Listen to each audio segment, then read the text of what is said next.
for the last few years, and, we've discussed it, I've written about it, it's just this team had such a hard time capturing the imagination of the fan base, whether it was just a dull atmosphere at the ballpark, a dull results, disappointing, just there was a lot of dullness to it. And it wasn't a very, the kids would say the Cardinals didn't have a whole lot of riz, man. They just didn't. They were not a very charismatic or captivating team. And, that wasn't for lack of effort. That wasn't for lack of star power. That just was maybe just a fatigue setting in for that era and for the results never matching what either the names on the back of the jersey or the names on the front of the jersey demanded. Alongside Alex Ferrario and Tanner Hendrickson, I'm Brandon Kiley. It's BK and Ferrario here on 101 ESPN. That was Derek Gould on the show with us yesterday, talking about how this season feels a little different than it has in the past for the Cardinals. Now, the Cardinals lose yesterday 6-2, and that felt like a 2025 game. Cardinals get down early. Offense is just not able to do a whole lot over the course of the full game, Alex, and they were never in it. It never felt as though they were going to put together a rally to be able to be back in it. But let's set that aside for a second, because that was a one-off right now. If it continues, then we can talk about that and see if maybe there's something more there. But for right now, it's a one-off. You look at where they are at today. Through the first 36 games of the regular season, they are 21-15. And the reason why that feels significant, in my opinion, is because this is a team that has, in the last 3 or 4 years, done their best Missouri Tigers impression. What? Win and make people have fun? Mizzou under Barry Odom. The worst thing that he did is that he always lost a game early in the season that would take the wind out of the sails. Yeah, wasn't it? Was it SEMO? Is it Southeast Missouri? There was a team that they lost to his second or third year that everyone was hyped about the Wyoming. team. No, it wasn't Miami. It was a D2 school that they lost to. They didn't lose. It was a tight football game. Okay. I think it was Missouri State. Yeah, they won by 3 points or something like that. It was closer than you otherwise would have wanted. That reminds me of the Illinois days with Lovie Smith. That's as good as a loss. I think they gave up 42 or something against Missouri State. Okay, that might be what it was. Yeah, it was very clear this ain't going to be a great year defensively. That's what it was. So the reason I bring that up is because this is the Cardinals record through the first 36 games over the last 3 seasons. 12-24, 15-21, and last year, man, they got off to that nice start. They were 17-19. 2 games under 500 at this point in the season. That was a year where BK was trying to tell us that they may be better than we think. Again, this year they are 21-15 through the first 36 games. So if nothing else, they have arrived 6 weeks through the regular season, and you can still dream if you want to. They have not crushed your dreams in 6 weeks as they had at this point over each of the last 3 seasons. And Alex, we've talked about why does this feel different? Why does it feel better? The Cardinals last year even, they went on that run and they did start playing a lot better. But a lot of people would have Alex's mindset and they'd say, and I'm not blaming you for it, you were proven to be correct last year. They would have Alex's mindset and say, yeah, but I remember what the first month of the season looked like, and I'm not going to pretend as if it didn't happen. I watched them in Boston. I watched them against the Pirates. I saw them stink against those teams. I'm not going to pretend like that's not still in there. You don't have that yet for the St. Louis Cardinals in 2026. This team hasn't had their Boston series where they just get wrecked by an opponent and they looked like a AAA team going up against a major league capable lineup. So to me, Alex, that's why it feels so much different. That's why they used to have no Riz, in the words of Derek Gould. And this year it feels like they've got a little bit of that. You nailed it. Every year where you have tried to sell me on the Cardinals are better than we give them credit for, there's always been a series in April that I will point to and say, yeah, but that happened. And it's hard for me. What? BK's so excited. He's taking his shirt off. Why He's are you? What unbuttoning and everything. happened? Oh, hey, Open it up a little bit. Really uncomfortable. I buttoned it for the Redbird report earlier today. This is why I look down when I puts it on talk, radio. because he typically just finds a way to off this Yeah, I would this not have train. seen that if I was behind the board today. I'm really happy that you told me to look up and He see made that eye he was contact with me. unbuttoning. It's kind of weird. I thought I didn't listen or something like that again, because I figured he was getting his attitude on me or whatever. But no, there's always a series that you'll look at and I'll point to and say they got their butts kicked, or their offense couldn't come up with the big hit for them, or frankly their pitching was just disastrous. And every single season that happens, I will stick with that and say, yeah, but that series might be their true colors. They haven't even had a series like yet this season. They've had a game like this, but as I heard TMA playing the audio Burleson on MLB Central saying, like, we just find a way to take whatever happened in the previous game and erase the Etch-a-Sketch and go to the next one. And that's the part that I'm surprised at by this Cardinals team. And maybe I shouldn't be, because they're younger guys. They don't have to worry about all those expectations. They can go out there and just play. But they may have a game that's ugly, but they don't have series that are ugly. They always find a way to keep themselves competitive. So, yeah, it does allow you to dream, because in the first month for the last 4 seasons, I've been able to point to a game or point to a series and say, yeah, but this team is probably more like that. And now I don't have that. And because they've been kind of the comeback Cardinals and they're playing so well, you never feel like they're out of a game to that point as well, right? Like, I mean, last night they scored that, or yesterday, they scored that run in the bottom of the 8th and they made it 5-1 at the time. Anybody else think like I was thinking in the office going, maybe. No. Oh, really? No, yeah, that one felt I didn't feel they had like yesterday. one Okay. hit up until that All point. right, so it's just me. But Yesterday was one of the first games all season long where I was like, yeah, this just ain't happening for him. Wow. Okay. All right, we'll pretend that didn't happen then. You want me to take my top off just to Could make it you? a little easier? Yeah. Okay. I don't have another layer, so I won't take mine. All right, T-Bone next. Please don't.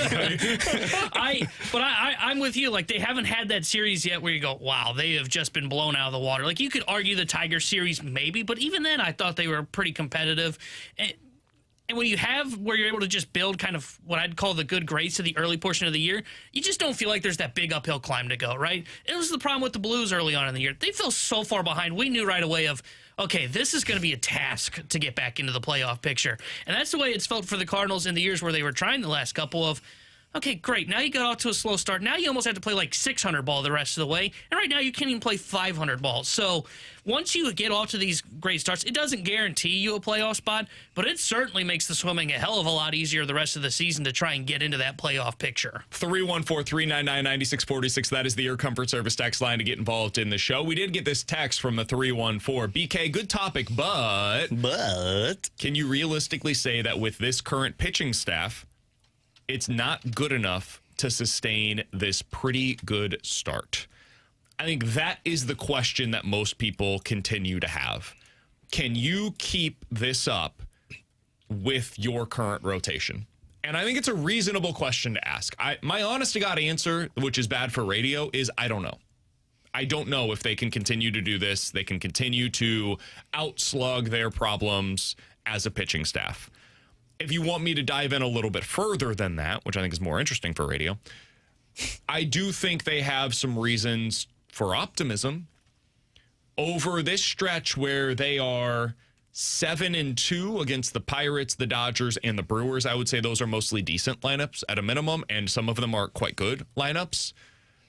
Your starting rotation has gone 81 innings in those 9 games. And, excuse me, I need to split this out. I was about to say, that feels like a lot of innings for your starting rotation. I'm already confused. I apologize. Take 2. Your starting rotation in these 9 starts has gone 50 innings. That feels better. With a 3.5 ERA. They had a terrible start to the season. Dustin May was a big part of that. They've been a lot better lately, though. And you look at Kyle Leahy, through 5 innings, he's awesome. And then he stinks in the 6th inning, but he's going in the 6th inning because they have this big lead in a couple of his recent starts. Andre Palante, yesterday, got a terrible start to the game, but then he mostly was able to get that thing back on the tracks, and he goes through 6 innings for you, gives you the length that you were looking for from Andre Palante. I think this rotation is better than the rotation that they had a year ago. Now, we got into this on the Redbird report, and T-Bone pushed back, and I think he's crazy for it. Alex, their rotation, me, T-Bone. Their rotation last year was not good. Even the guy that I would consider to be a good starter in Sonny Gray did not have a good season. He had a 4.3 ERA over the course of the year. Do you think it's realistic at this point for Let's call it Michael McGreevy, to finish the year with 180 innings and a 4.3 ERA. The 4.3 ERA, yes. The 180 innings, I'm not sure about. I think that's the easier part for McGreevy, to be honest with you. I mean, I don't know if they can all stay healthy. That's my biggest thing. If I'm talking about just McGreevy. 180 innings, 4.3 ERA. If he can stay healthy, yeah, that's realistic. That's a caveat on everybody, though. Sure. Yeah, I think he can do that. I just think when you put the younger guys in that spot where you're adding 180 innings where they really haven't... He's done that, though, in the minors. Yeah, he's one of the only guys that I can look at and be like, he's had this kind of a workload. Sure. He's already built up to be a 200-inning guy, potentially. He's probably not going to get there because no one really does it anymore. He could if they wanted him to. Your number 2 starter last year was Matthew Liberatore. He had 150 innings, a 4.2 ERA. Do you think it's reasonable for him to get there again this year? I would hope more in terms of innings, but yeah, 4.2 ERA probably. See, I think he's going to be worse. I think his stuff looks worse this year. Andre Palante last year had a 5.3 ERA and 160 innings. Do you think he can be better than a 5.3 ERA this year? I think he can, but I don't say that with much confidence. Yeah, I don't know about that one. Miles Michaelis had 155 innings last year with a 4.8 ERA. Do you think you can reasonably expect Dustin May this season to have a sub 4.8 ERA? I would say so.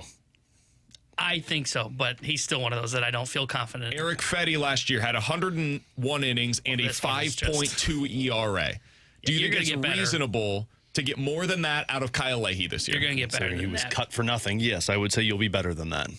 I think this rotation's better than what it was last year. That's not a high bar to clear, but can you be the 20th best rotation? If you can continue getting similar success offensively, and you can be the 20th best rotation in Major League Baseball, that might be enough in this National League to keep yourself afloat and to be an 85 to 88 win team in the National League. Can they? Yes. Right now, they are better than that one. I just don't know for the entire season. It's the one area that I'm skeptical of this Cardinals team, and it's the one area that I just have to see the season go on before I can look at it and be confident saying that they're better than that. Just because you've got younger guys, you've got guys that, yeah, they're built up, but they're also guys that are going to taste deep into a baseball season for the first time in their careers where they start in March and go to July. And it's not even so much the injuries, because you're right, it's a caveat on all of them. It's the mental grind of it. Once you get into the dog days, that's where you really have to find a way to battle through. And I just haven't seen these guys specifically be battle tested other than Liberatore at that time. I have zero questions about Michael McGreevy being able to do that. Zero. Maybe that's unfair of me, but I just don't think that that's going to be a problem for him. I mean, if you play in the minor league season, what he did as a starter, you develop as a starter. Really what we're talking about is, can you pitch in September? And at this point, I think we've proven with McGreevy, okay, yeah, he can do that because he did that last year. He went that extra month, unlike most minor leaguers who develop in the minor leagues. He's a guy I don't have any concerns about. I think Andre Palante's better than he was last year. 5.3 ERA, not a high bar to clear. I don't think that it's asking too much out of whoever to get a 4.3 ERA, probably Dustin May, at the top of your rotation. And like Michaelis and Fetty, yeah, I think you could be better than that with whoever you want to put into those two spots into your rotation. I just think it's better. And right now they've been pitching like they're better than what they were last year. I think they're 18th in Major League Baseball in ERA so far this year out of your starting rotation. That's pretty much where you need to be. Now, Alex's caveat of the injuries, that's a real thing. And right now you've been healthy all year long.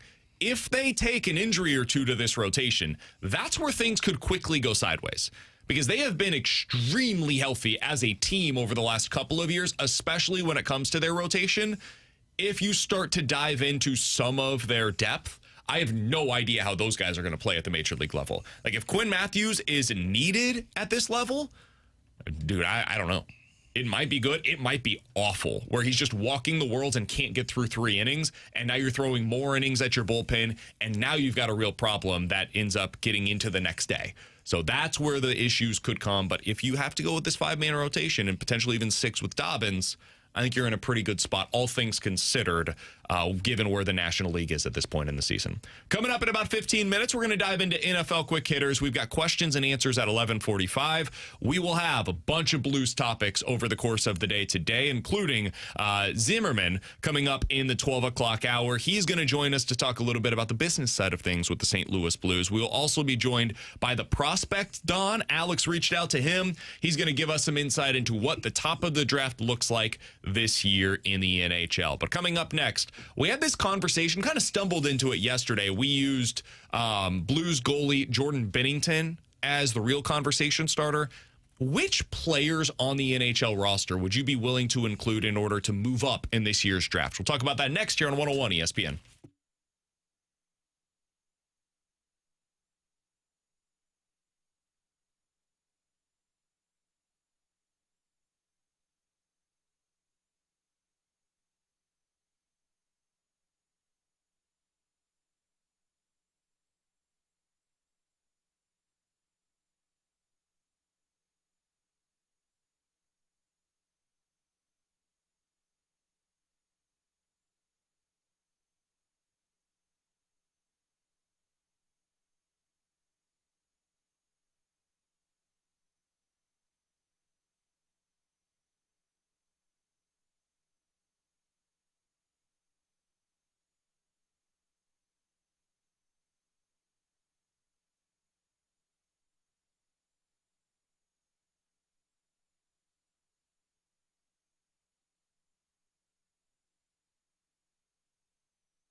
Yeah, I mean, I'm always open to listening to what's out there, and if people have ideas or thoughts, and then I'll listen, and we'll kind of go from there.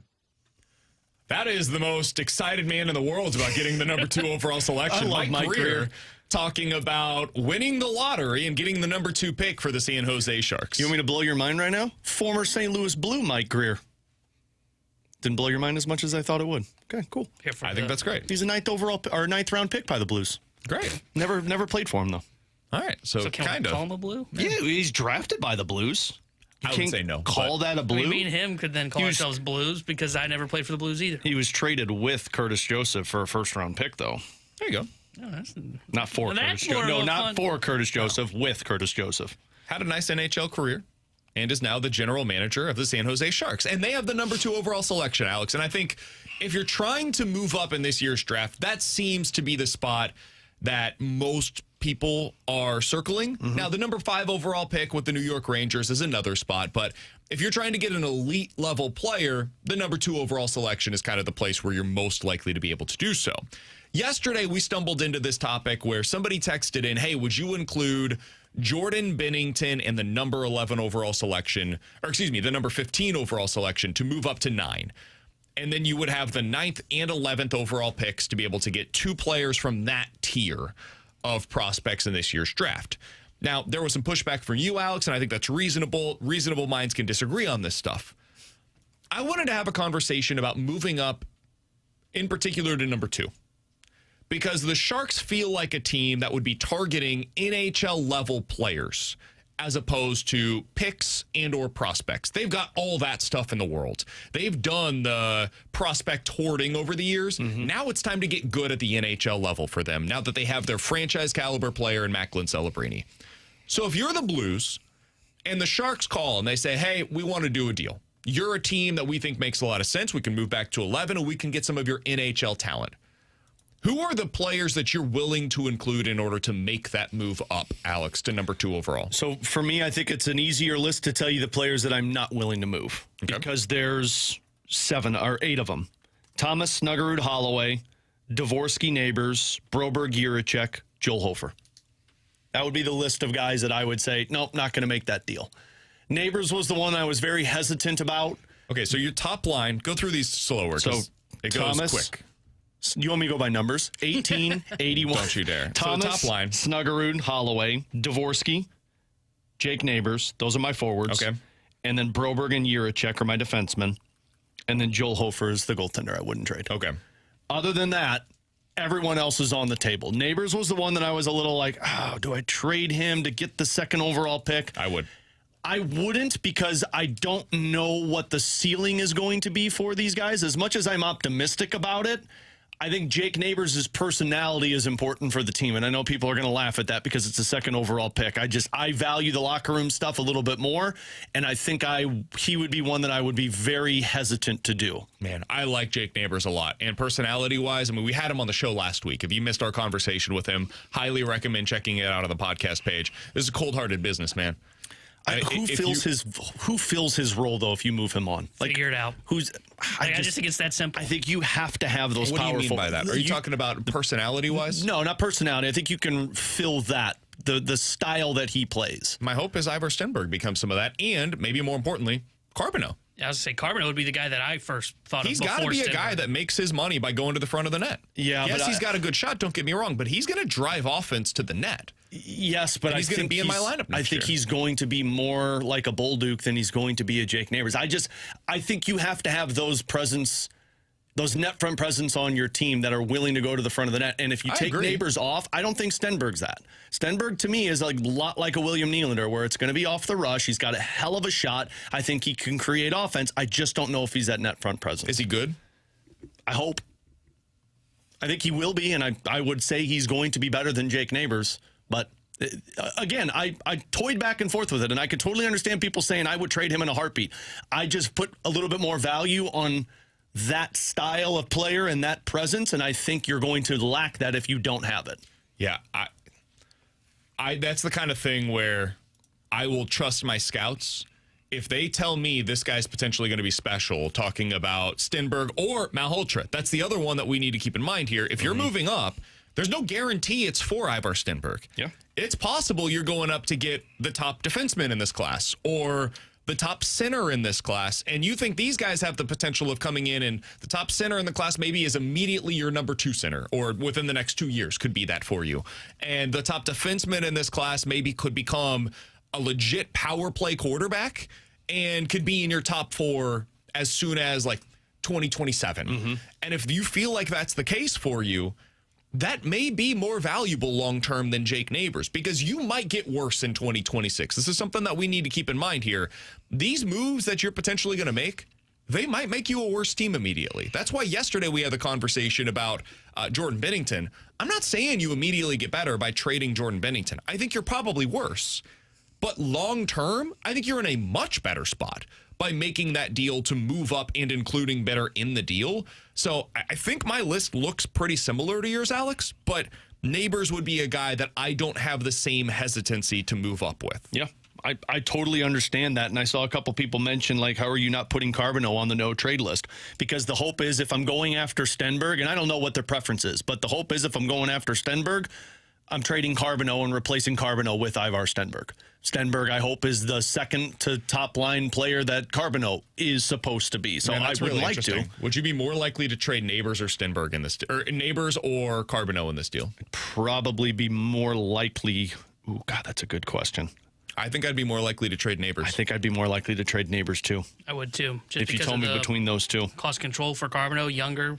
I also think San Jose would be more likely to be interested in Neighbors than they would be in Carbonneau. That was the part that I mean, if there's one player that they're going to be most interested in, everybody is going to say Kyrou, and maybe they'd have interest, but I think they'd have a lot more interest in a Jake Neighbors that makes plays all the sense in the world for them. Yeah, second line wing for him, and as I said, like I value power forward. They don't have one of those guys on this team, or really at the top of this draft. Really, the first true power forward, if you want to label him that, is this Ethan Belkets that could be available for you at number 11 if you're there. But yeah, I think I would be more likely to trade Neighbors over Carbonneau just because I don't know what that Carbonneau looks like. And I mean, Carbonneau's got the shot. He does have the body. He does have that mindset.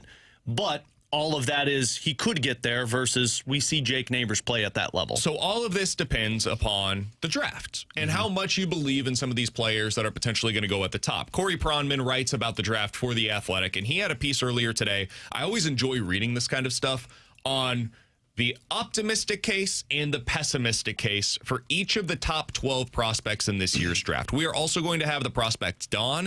He's going to join us coming up in the 1 o'clock hour to break things down a little bit further, give us an idea, just a 30,000-foot view. What is this draft? Where are the tier rankings for him? Who are the guys that he thinks maybe would make the most sense to trade up for? How many of those are there? Is there a tier break after the Blues select at 11? Would it make sense for the Blues to jump up from 15 into the top 10 or so? So we'll talk about all of that with the prospects Don later today. But for right now, Corey Pronman had this in his piece. Let's start with Gavin McKenna, the presumptive number 1 overall selection, winger out of Penn State.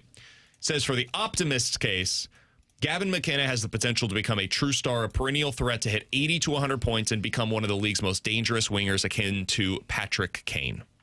Oh, yeah. I've heard Patrick Kane. I've heard Nikita Kucherov for him. The pessimist case, second-line winger with average even strength impact, may be the biggest delta, so widest gap, in terms of the swing that I can see for a player. If his career doesn't go as planned, it's because the NHL's physicality was just too much for him and his game doesn't translate. It would be similar to Jonathan Drouin. Oh, yeah.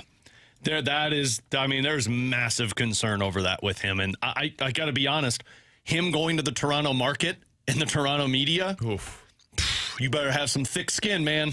Because it is not going to be pretty. Good, because if that's the biggest question, dude, that's what they've been dealing with all of these high level. Like, he is basically a repeat of Marner, if that's what he is. Yeah. Boy, what a cycle Worse that would defensively, be. though. Marner's like a Selke Trophy candidate. Yeah. I don't think this kid's good at defense. Yeah, that's going to be interesting. Because they went from, boy, we're really excited about Marner, or we got to get Marner out of time. The Marner leads are like, oh, we need Mitch Marner back, and then they get him back here. I really think there's a chance Gavin McKenna could do the Shane Wright path to where, not so much in terms of what they look like, it's everybody assumed he was the number 1 overall pick, and I don't think he drops to 4, but he could drop to 2 or 3. All right, other guys in the top 12, optimist and pessimist case. This comes from Corey Pronman over on The Athletic. The optimistic case, Tynan Lawrence. He's a center prospect. Yep. Produces enough points that with his great feet and all-around play, develops into a premier play-driving top 2-line center who coaches will love and is often part of winning teams. Pessimist case. Hockey sense issues are worse than anticipated, and the offense really never comes, but he's still a very speedy, pesky third-line center who works hard and can play on the penalty kill. So Dalibor Dvorsky. But with probably more defense. Less speed, I'd say. Yeah. Dvorsky's not a barn burner. No, yeah. That feels like one of those picks that I would be pretty disappointed with in the top 3 to 5. Yeah. But if he's there at 11, that sounds like the kind of guy that I'd be interested in. Yeah, there's a very slim chance he goes anywhere towards the top 5. I think this kid's going to be, I would be massively surprised if he does. But yeah, you're right. Like, this is more of a back half of the top 10, and you just hope for the potential of what he could be. I'd trade Benner in 15 to get up to 9 to get him. No. Chase Reed, defenseman. Chase Reed could be a true power play quarterback on the first unit who defends at a high level. His skill isn't off the charts elite, but it is very good, and he has a chance to put up a lot of points in the NHL while being a driver at even strength. I could see a John Carlson type of outcome for him in a high case. All right, so that's the good case. Bad case.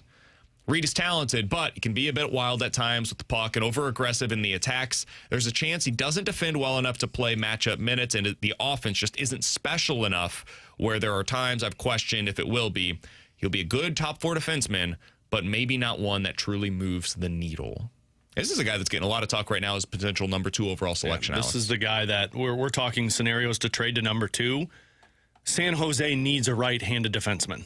That's what this conversation is really about. So that's why they're more than likely going to select at number 2 because they want to take a right-shot defenseman. So I guess if you really want Stenberg, Jiricek is probably the price you're going to pay. We'll go through a few more of these. Just give me the worst-case scenario, man. I always like the best-case scenario. Really? Well, I like hearing the best-case scenario. I figure you were tight on time. Upside than downside, I figure you were tight on time, so that's fine. Whatever you want to do, man. We got NFL quick hitters coming up next. Aaron Rodgers is potentially going to sign with the Steelers. That's kind of the biggest story right now, so we can go a little That's the biggest longer. story? Okay. Keaton Verhoff. The good case, Alex. Yeah. Defenseman. This is a kid from North Dakota, right? I asked you that at I the took a exact drink at the wrong worst time, I man. Sorry. apologize. Good case. If he hits, could be close to a number 1 defenseman. I love it when they say if he hits. Whether it's difficult touch, pass, or big point shot to go with his length and feet, there is a ton of potential in his game. All right, cool. Downside. While he can make difficult plays, there are still times where I question his hockey IQ. The low side of his projection is still a highly valuable player, though. Yeah. This guy, worst case scenario, you're a top 4 defenseman. Sounds pretty good. It's a really good thing to have. It's just this guy is young. He's still green. And as we know with defensemen, they take longer to develop. So this is going to be a project that's probably 3 to 4 years away before he's a part of your team. All right, I'm going to go through a few of the other guys that have been potentially bandied about as possible options for the Blues. Caleb Malhotra. I'm interested in this guy, man. I really like this Center one. This prospect. is going to be a great ceiling then. I really like this one. Optimist case. There have been times where I've watched him where I thought, if this goes well, he could be a tremendous NHL player. He's a competitive two-way center with size and speed. Puck play and offense have been inconsistent in my viewings, but in his best games and in stretches, when he's making a lot of difficult plays, he shows the hands and IQ to be a potential first-line two-way center similar to Nico Hischier. Mm-hmm. Worst case, Malhotra may not have the high-end skill to be a true power play one type in the NHL and could be more of a second-line pivot who's an important player for a team but won't be on one of the top or won't be one of the team's top point producers. I would trade up to 2 for him. Yeah. But let's get to Stenberg. Fun fact with him, by the way, Steve Nash's nephew. Steve Nash? The basketball player, Steve Nash. Really? Yeah, because his dad is Manny Malhotra, and I believe he married Steve Nash's sister. So not by blood. No, well, it's his nephew by marriage. Okay. Still cool. That's interesting. Yeah, I did not know that. That is a legitimately fun fact. Because his dad is... That's much more fun than your previous fun fact. Well, absolutely. Both The were Greer fun one? fashes. Nah. Well, you just wanted to... Yeah. Caleb's mother, Joanne Nash Malhotra, is the sister of two-time NBA MVP Steve Nash. Huh. Okay. Mm-hmm. I did not know that. And his dad That's played amazing. for the Vancouver Canucks. So he's probably a Vancouver Canuck. So, yes, you're right. If you want him, you got to get to number 2. Her brother is Steve Nash, so it is by blood. So it's by brother. So by blood. Okay, so that's his mom. Yeah. There you go. He's the son of Manny Malhotra, and his mother was a soccer star. There you go. Huh. Now that is a fun See? fact. Yeah, that is a legitimately interesting fact. And I'm if full the of them. Blues take Caleb Malhotra, We're reaching out to Steve we're going to Nash. find a way to get Steve Nash on I the have show. an Amari Stoudemire Phoenix Suns basketball jersey. So They I'll were have my to... favorite team growing Mine up. too. The 6 second or less Suns. Stoudemire, Nash, and then who was the... This doesn't matter. Let's get to what matters. Keep The going. worst shooting form in NBA history. God, it was terrible. Sean Marion, is that who it was? That was Look at you. terrible. Proud of you, T-Bone. I didn't watch it, but I do remember They them had from such the a good games. starting 5. All right, last one here. Ivar Stenberg. The high-level case. Stenberg has the potential to become a leading producer on an NHL team while playing a likable style of game. His offensive skill isn't quite as elite as someone like McKenna, but he could become a regular 70 or 80-point winger. The pessimist case. If his offense doesn't translate as expected, which is possible because he doesn't have any truly game-breaking skills, Stenberg may be more of a typical second-line winger. His compete level is good enough that I don't think his even strength impact would be an issue and coaches would still trust him, but it's certainly in the cards that he's not an impact type of a player. With that downside, And given what I just said about Caleb Malhotra, Alex, and the fact that I now know that he's the nephew of one of our favorite basketball players, Steve Nash, is the brother of Otto. Yeah, I know. And your GM and loves the Swedes. If the Blues were to trade up to number 2, it's May 7th. This can change by the time we get to late June. Who would you rather see come across the board as they make the selection, Caleb Malhotra or Ivar Stenberg? Man, not to get specific with it, but it's so tough because what am I trading to get up to it? If I'm moving a winger off of my roster like a Neighbors or a Carbonneau. Set that aside for a second. This is your first move, and then you can figure it out. If let's say I'm just trading my draft picks, all 3 of my first rounds and my third round, I would take Ivar Stenberg. Really? Mm-hmm. I just think he can be a difference maker. Would you take him because you think he's special, or would you take him because he's the brother of Otto? Because I think he's special. It has nothing to do with the brother. This guy has been playing against men for the last 3 years in the Swedish Hockey League, and he hasn't just been playing against them. He's been out producing what the Sedin brothers did in the Swedish Hockey League, what Marcus Naslund, who's a Hall of Famer, did in the Swedish Hockey League. This guy has already gone up against men. He's playing in the Worlds. He's played in the World Juniors. I think this guy is already seasoned to make an impact in the NHL. Now, Holtra, I think you're probably still a couple of years away before it actually hits for the Blues. I do, Malhotra. I think your biggest issue right now is center. And I don't have an answer for you at it over the next few years.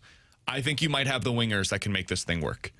Now, you're going to need some things to go in your way. You need to be right on Carbonneau. You're going to need more upside from some of these other players. You need Holloway to take that next step. You need last year, the second half of the season, to be real for Jimmy Snuggerud. That's a lot to ask, but it's possible. With center, I have no answer for you at second or third line right now. One of those two, I think, is a current opening on your roster. Dvorsky could be the other.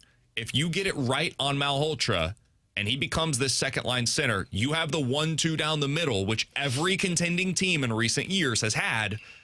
I think that opens up more for your future. It also potentially opens up more for those wingers on that second line than by taking an Ivar Stenberg. So for me, that would be the direction that I would prefer to go. I think I take Ivar and I use my other assets that I have in terms of NHL or prospects to try and go find that centerman. Or I can address the centerman in the free agency down the road and hope Dalibor Dvorsky continues to develop. I think your biggest weakness is offense. Guys that can score beyond Holloway, Snuggerud. And that's where I think I would get aggressive, and I'd look at Ivar Stenberg. T-Bone, how do you feel on this? I would go Stenberg as well. I mean, I think what he said, you're lacking on offense. I'll figure out the number 2 center spot. And we'll see. I'm kind of with you. I don't know that Dvorsky develops into that, but I still have an out of him potentially developing into it like they originally thought. And you get Stenberg, a guy that feels like he's a pretty special talent. He's not on the top level guys that we've seen in years past. But what Alex said, he's been doing this against grown men in Sweden. I think that's going to really translate to lead to really good development in his early years here with the St. Louis Blues. He's Alex. That's T-Bone. I'm BK. It's BK and Ferrario here on 101 ESPN. 314-399-9646. That is the Air Comfort Service text line. Questions and answers coming up next.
Hello, I am Eric Harkey with your Sports Center update brought to you by Saliga Heating and Cooling. The Timberwolves lost last night with the Spurs tying the series with that game being 133-95. Leading the way was Victor Wembanyama with 19 points and 15 rebounds. Your Sports Center update was brought to you by Saliga Heating and Cooling, a Daikin Heating and Cooling air conditioning dealer.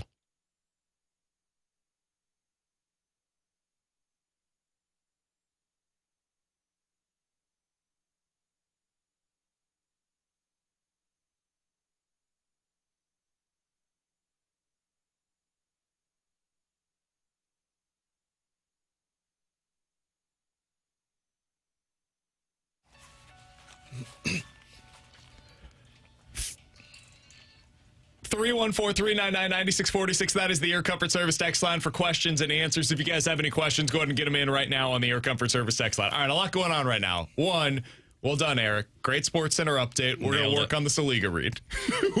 We're going to get there. It'll be better the second time around than it was the first. We're going to improve on that. Two, I'm looking at our text line right now. Get your questions in. I don't know what After TMA is talking about right now. Well, I can tell you it's something we can't talk about. Oh, what's going on? We got this from Buzz. Wow, his self-control is admirable, turning down homeless women. From another text, a female with no car, no job on the hill sounds like a female Iggy. We got to find out what number they're using for their texts and make sure people learn to. I think it's this one. Oh, that's I my think guess. this is right. Yeah. Okay. Lot of stuff going on here. All right. So that's good. That's what our text inbox is currently filled with. Is a bunch of that. I saw one that said something about holes, so I don't think that one's meant for us. 314-399-9646. Let's talk about the holes in the Blues roster. There's a lot of them. Comfort Service text line. That's what From they said. Harrison's brother, Master. I know he's one of your favorite texters, Alex. Oh, yeah, man. Is this Big something fan. about Kairu? Because I assume every text he sends is about Kairu. That's why I wanted to bring this one up. Or she. Maybe it's not. Does 11 plus Parayko plus 31, so the 11th pick, the 31st pick plus Colton Parayko, get you to number 2? And if so, you must do this. No, it doesn't get you there. 15's think got to so? be a part of it, too. I think if you're getting the second overall pick, you're giving them all of your first-round picks. That's the starting point. I would think that does. Isn't Parayko worth the 15th pick? I would think so. Because that would be... I mean, I know he's older, but he's under contract. But if I'm San Jose and I'm giving you my second overall pick, you're going to give me more. Than that? Yeah. Then I'm not coming up. Then That would be my that's what perspective if happens. I'm the Blues. Like, and I think this is why you don't That's a see lot to trades. give in this. up. Yeah, this is why you don't see trades, though. It's a lot to give up, but if I'm San Jose, I've got the best commodity right now at the draft, and if you I want do it, too. I've got a right-handed also- defenseman who's a top 4 guy that can help you win right now. That's going to be better than whatever it is that you take at number 2, and he's under contract for $6.5 million for the next few years. you're going to give me 15. And I would tell you, then this is no deal. what Army You're would not going say to get a better deal. And if that's what San Jose is asking for, Army's response should be this: you're not serious people. You don't want to trade then. Yeah. You clearly want to hang on to number 2, and that's fine. But quit wasting my time. I'll call somebody else. Yeah, I think that would be crazy to turn down. 11, 31, 30, and Colton Parayko for the second pick. You're getting the 11th pick, which is in that second tier of prospects. It's pretty damn good. You're going to potentially be able to still get one of those defensemen that falls. And you're getting another first-round selection, and you're answering your defensive problems for right now with Colton Parayko. That's a really good deal, man. I can't imagine there's going to be another team that is able to offer more than that for the second overall pick. Probably not, but I think if they're them, they're saying, yes, that's great, but he's a 32-year-old defenseman, and It might be good for the next 5 years. That's fine, but I'm taking the San Jose perspective that's trying to sweeten the pot as much as possible. He's a 32-year-old defenseman that has had injury problems in the past, so if you want him, you're going to have to, or if you want the second overall pick, it's going to be that and your first-round picks. Yeah, that's crazy. I would not do that. I would not do that if I'm the Blues. I mean, I'm with you. I wouldn't do that plus either. Colton Parayko to move up for a guy that I'm not sure is a franchise changer. That is not worth it. That is way too much. I mean, you're arguing with somebody that agrees with you. I'm not paying that. I'm just telling you that's what they're going to ask for. Okay, well, which is very more likely we can that stop having conversations about number 2. Which is very likely that the Sharks select somebody at the number 2 pick. Like if Mike Greer is putting it out there saying like, yeah, I'll listen to offers, they're going to be really good offers. Yeah. That's why you've seen one trade happen. That is a really good offer. What I just told you, that is a really good offer for the number 2 overall selection. The last time we saw a top 5 pick get traded, when Curbs referenced the Luke Shen trade, it was a first overall, or it was the first round pick, a second round, and a third round pick in that year's draft. But that first round pick was 2 spots below where they were already selecting. Yeah, that's not even close to what I'm offering here. I mean, a first, a second, and a third. But you got the 7th overall pick in that trade scenario. Second and third round picks mostly stink. Well, that's fine. To be fair, I think that last pick you're offering, 31, is a second round pick. Is viewed as a second round pick. So you're giving him 2 firsts at 11 and 15 versus one that was a 7th overall pick, which would be valued a lot higher the last time the 5th overall pick was traded away. And that's the 5th overall pick. I'm giving you Colton Parayko. I think we're severely at the deadline. Colton Parayko had the value of, what was it, a first round pick and one of the top defenseman prospects in the NHL. And so Colton Parayko basically had the value of the number 2 overall selection at last year's trade deadline. And now I'm being told, actually, Colton Parayko has no value. And we would rather have Who said he has no value? Nobody said he has no value. What I'm saying is if a team is trading the 2nd overall pick, you are paying more than what is probably a reasonable price. Well, this is already, in my opinion, an unreasonable price to give up Parayko to move up there. I don't think it's unreasonable to give up Parayko. The Buffalo Sabres just told you that he is worth, at the trade deadline, one of the top 3 defenseman prospects in the NHL currently. A guy that you said could become the next Colton Parayko. I would imagine that means he's similar to the prospects that you would take at number 2 if you're San Jose in this year's draft class. Is that fair? Is that a fair assumption there? The prospects that the Blues were trying to acquire at the deadline. Do you think he's similar to the defenseman prospects in this year's class? Yeah, I would say so. I mean, he was a 9th overall pick, so yeah, I would say he's probably somewhere around that. Developed a little bit more since then. So if he is considered to be similar to the guy that the San Jose Sharks could get at number 2, and they were willing to add in more to get Colton Parayko, and now I'm being told Colton Parayko is not even worth necessarily what like the 15th overall selection would be worth. That's crazy. That's insane.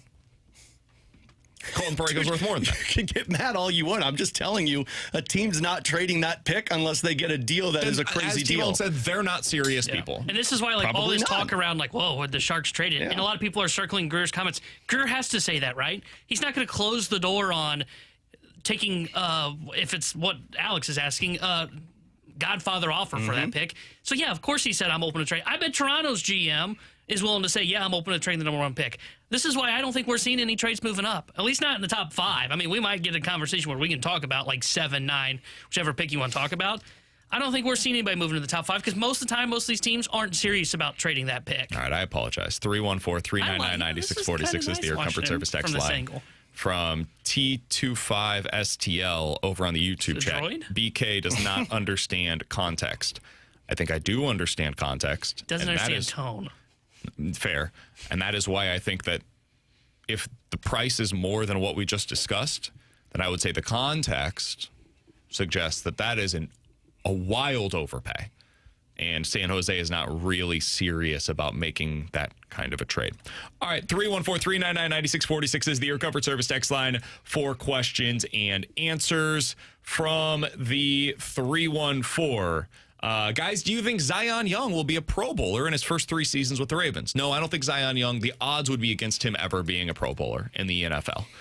I think he can be a really good player, guy that gets 6 to 8 sacks every year. You feel good about him being a part of a starting defense that's a good team. But Zion Young's a guy that sets the edge well. He plays hard against the run, and he's going to be a pocket pusher as a pass rusher. I think that's what you drafted if you're the Baltimore Ravens, to me. Yeah, I wouldn't think Pro Bowl either. I'm thinking rotation sack guy is kind of what I was thinking there. The guy that would Epinesa be a good comparison? The guy from Buffalo. I think he's a little better than that potentially, but Pro Bowler, but someone like that. That'd be a good one. That's kind of what I was thinking.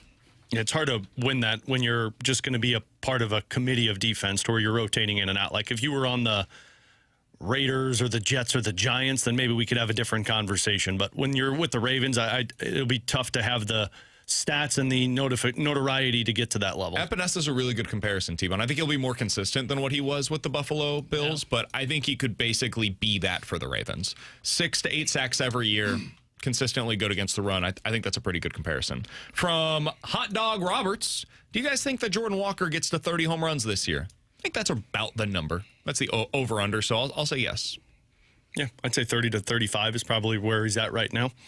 Yeah, I would say 30. I mean, he's just on such a good pace already. It's like what we talked about with the fast start for the Cardinals this year as a team. When you hit 10 home runs in the first 35 games, yeah, you're in a pretty good spot to try and get to that 30 home run mark. I think he'll get there this year. From the 618, how is it that you two guys just don't beat the crap out of BK every day? They understand who I am. Takes a lot of willpower. I just forget about it after a segment. Yeah. That's kind of the way that it goes. And then I try to get under his skin later in the day if I can. And then it works. There's always openings. Yeah. Alongside Alex and T-Bone, I'm Just BK. brief. Eric on the board for us today. Coming up in about 15 minutes, we're going to be talking to Chris Zimmerman about the business side of things from the Blues perspective. Talked about the hockey operations yesterday with Army. Today, Chris Zimmerman joining us here on BK and Ferrario. Coming up next, the top contenders in the National League have emerged. Where do the Cardinals rank among those second-tier teams in the National League? We'll talk about that next year on 101 ESPN.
Alongside Alex and T-Bone, I'm BK.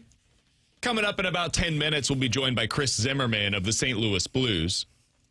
The top contenders across the National League have officially emerged. It's pretty clear at this point. Dodgers are the class of the NL West. The Braves are the class of the NL East. They're both up right now in their respective divisions. Now, the Dodgers are close with the Padres, but I think that's probably going to grow over time. And the Braves are already up 8.5 games over anybody else in their division. You look at the NL Central, and T-Bone, I know you were watching the Cubs last night. I've had an opportunity to watch them a little more lately as well. The Cubs are the class of the NL Central. They're just better than everybody else. They're better than the Brewers. They're unfortunately better than you as the Cardinals. And they're sure as hell better than T-Bone's fraudulent Pirates or Reds. Hey. Well, they're a plus 23 in run differential are those pesky Pirates. He's not wrong. Probably buying into him, though. A little too early. I'm still saying Pirates second best team in the NL Central. It's not the best, though. Oh, Cubs no, very clearly the Man, best. so the Cardinals are worse than the Pirates after they just beat them in the series? Yeah. Okay. Yeah. I mean, the Pirates pitching and then add in an average offense, that's better than your good offense and bad pitching. We'll see. So that's the top three in the National League. Then you get into the second tier. And you've got the Phillies in there who are playing better ball. They've won 8 of their last 10. You've got the Cardinals, the Brewers, the Pirates. You can throw the Reds in there. Basically the entire Central Division other than the Cubs. I think the Padres and the Diamondbacks are the other two that you can throw in there. Alex, where would you put the Cardinals in that mix? Are they towards the top? Are they towards the bottom? How do you feel like they fit into that second tier in the National League right now? I mean, I would say they're towards the top of that second tier in the National League. Like, just going through those teams right now, I mean, I know Phillies have started to play a little bit better.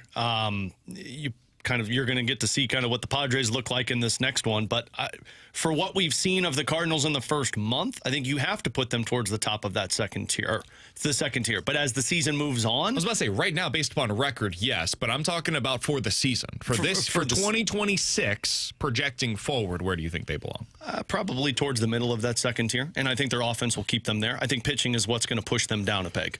But their offense, if you're believing in it and believing in these individual players, I think their offense keeps them in the middle of that second tier.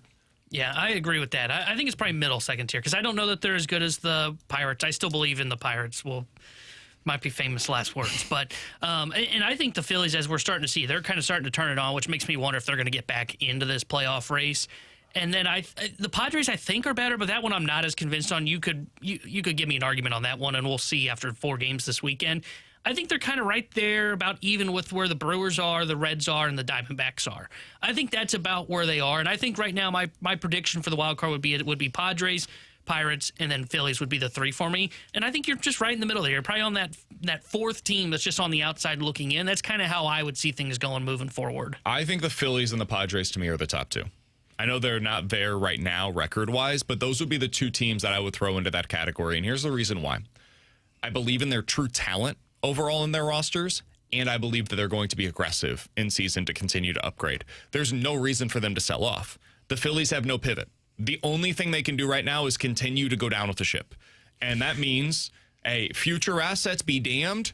This team has to win right now. We have Bryce Harper. We have a bunch of guys that we've thrown into this mix that are getting into their early or mid-30s. This gets worse before it gets better.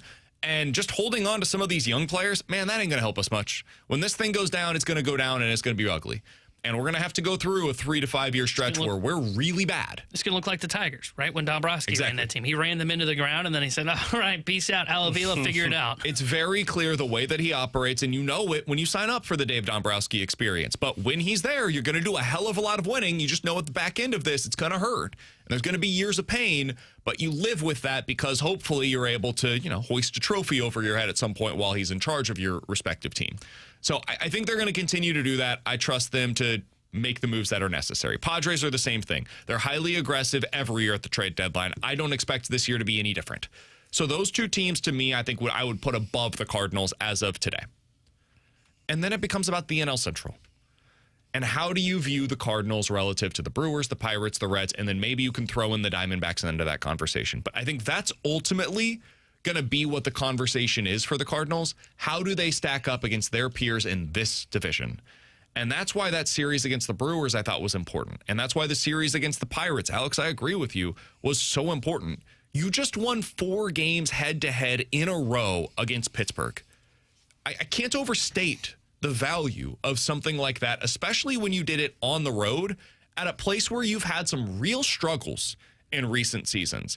You look back on this thing a month, 2 months down the road, that could be the series that ultimately flips the Pirates from contention into, all right, do we look at like potentially getting something for some of these assets at the trade deadline this year? Do we flip some of this stuff? That's the type of thing that could make that possible. So for me, I think they are kind of in that middle grouping within the second tier, but I think it's with all of these other teams in the NL Central. In all reality, too, I think you're talking about, unless you believe in the Reds, but I mean, they've really struggled. Maybe the Cardinals follow that, but you're talking about the Brewers and the Pirates. Because the Cubs, you already said, are better than everybody in the NL Central if they're the tier one. So, and if the Reds are not too believing in, and we talked about this yesterday off air, it sounds like the Reds might be ready to blow it up once they get to the trade deadline. Yeah, apparently they're over budget already. You're talking about the Brewers and the Pirates. That's crazy. And the Pirates, you just always assume that will fizzle out at some point for them. And the Brewers, you just don't know because injuries have taken a hit for them, but their pitching is still elite.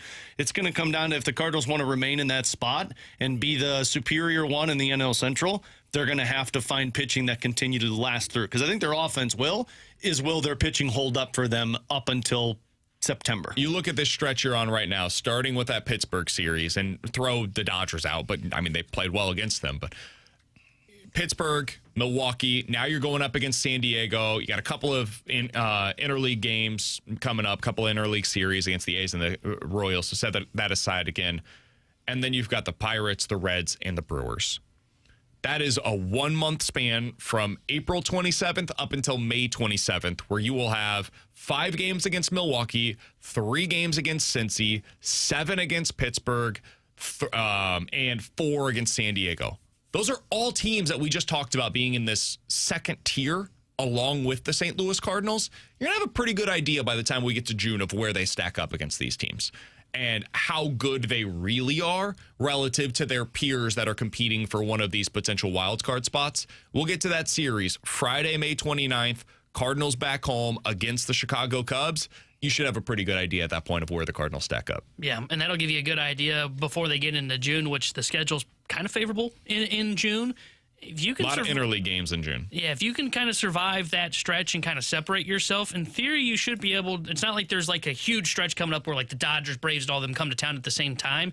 If you can get through that stretch, that will be probably the moment where I start to say, okay, they probably did separate themselves and push themselves up more towards the top of that second tier. Because I agree with you, they're not going to catch the Cubs, Braves, Dodgers. They won't be in that conversation, but they can definitely close the gap in this division. So as we look at the Cardinals and where they're at right now, they had a little bit of roster churn recently. You had Cesar Prieto, who was added to the roster. He got the opportunity over Thomas Ajayci. Then Ramon Urias came down with his tennis elbow. So he's dealing with that. So Ajayci went out to AAA and then came back to the St. Louis Cardinals. So he's back with the roster.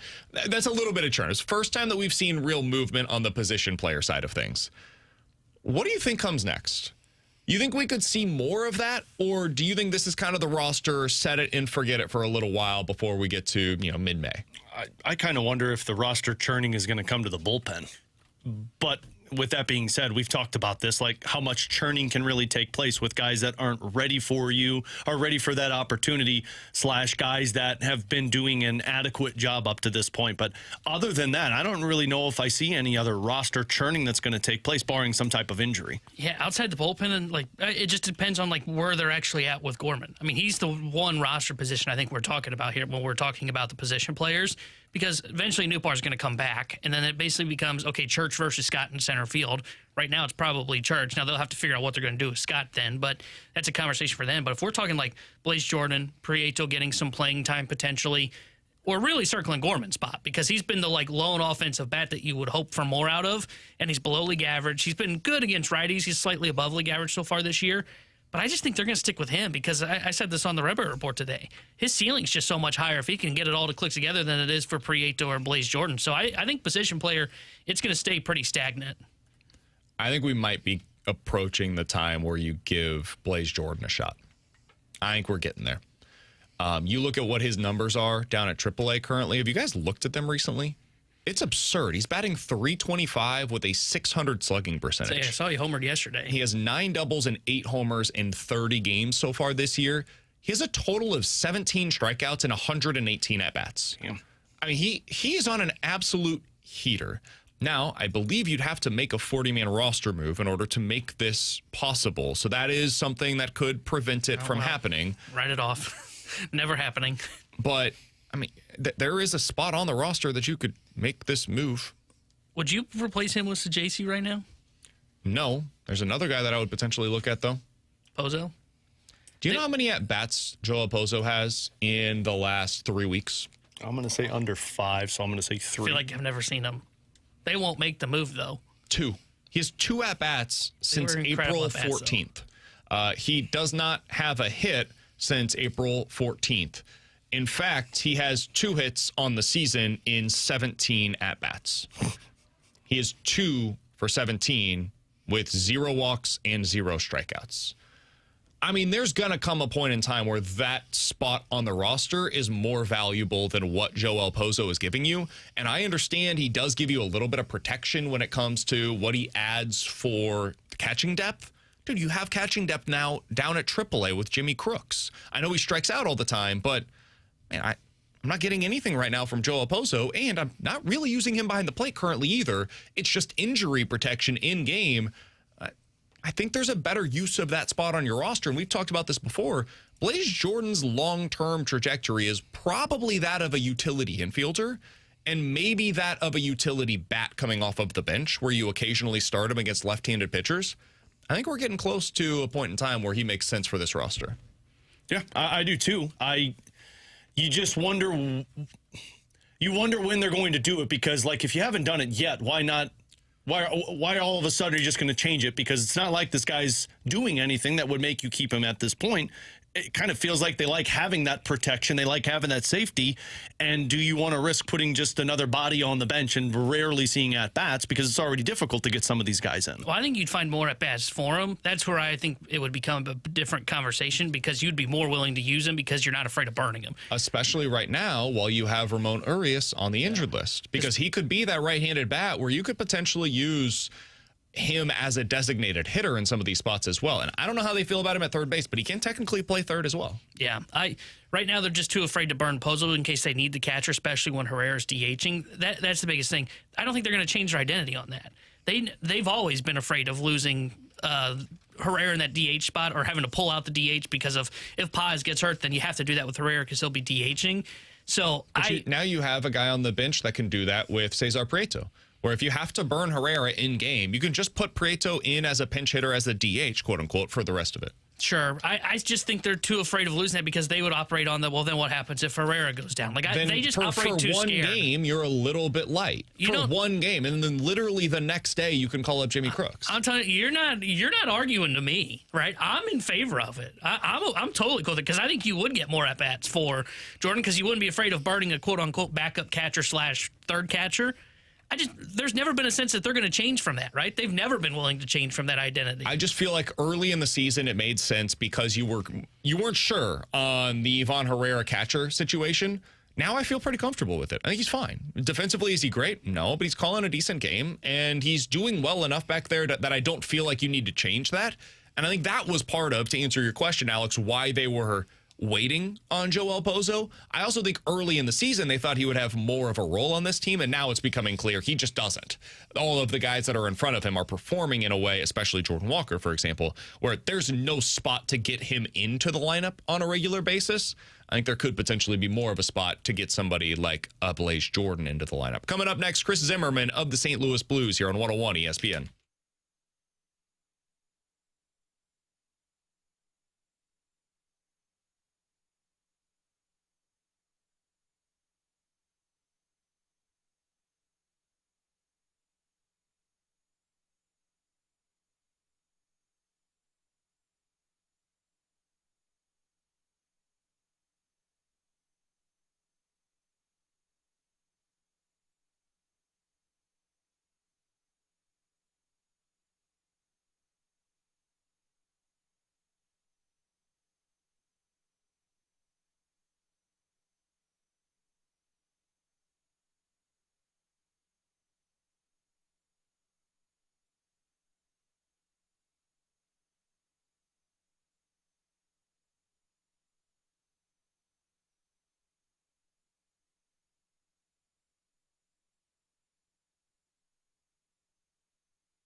Alongside Alex Ferrario, I'm Brandon Kiley. Happy to go out to the Collier and Thompson hotline to be joined by the Blues team president and CEO of business operations, Chris Zimmerman, joining us here on BK and Ferrario. Chris, appreciate the time as always. How you doing today? I'm doing well. Beautiful day, and working on some fun stuff. Happy to hear it. So let's talk a little bit about the business side of things. Yesterday, we had Doug Armstrong on the show, and we talked to him about the hockey operations, the draft lottery, all of that different stuff. But today, we're going to talk about the business side of things for the St. Louis Blues. Just looking at it through the 30,000-foot view, how would you assess where things are at right now for the organization from a business health perspective? Well, I'd say we're as healthy as we've ever been. We had a record year in ticketing, in our sponsorship. We had excellent numbers. We grew our television audience by 25% over last year. We are typically one of the top 5 highest audiences on television. Our social platforms are strong. So, at a time where we have been somewhat rebuilding, not in the playoffs regularly as we had gotten used to. We're really pleased with where the business stands, and importantly, how strongly both our fans and our partners have supported us. Chris, with that success on the television side, obviously it's headed into some uncharted waters with the deal ending this season with the FanDuel side of it. What have those conversations been like with the Blues brass of headed into this offseason and then next season with the broadcasters? Well, they've been consuming. First of all, it's a big project, but I think the good thing is none of this is a surprise to us. The local sports television market and our relationship with the entities going from Fox to Bally's to FanDuel. We certainly knew, just as the Cardinals have, that we're in a time of transition, and so we've been working at this literally every day. We work closely with the NHL, and like I will tell you, certainly many other NBA and NHL teams right now, MLB teams before us, we're sort of turning over every stone of what's going to be the best way to both deliver our games, make them exciting, engage our fans, and obviously there's an economic piece to it as well. We saw this year for the St. Louis Cardinals, they handed things over to MLB Productions, and they went to the direct-to-consumer product where me as a fan, I can be at home and I can pay $20 a month or $100 for the season, and I can have access to every single Cardinals game. That's one way that the St. Louis Blues could potentially go, is that direct-to-consumer product. What are some of the other options that are on the table, Chris? What are things that you guys are potentially looking at for any of the listeners right now that are wondering how they're going to watch the Blues next year? Well, there is still, and the Cardinals and MLB are still using it as well. There still are a significant amount of fans that want to receive their games via a traditional cable package, if you will.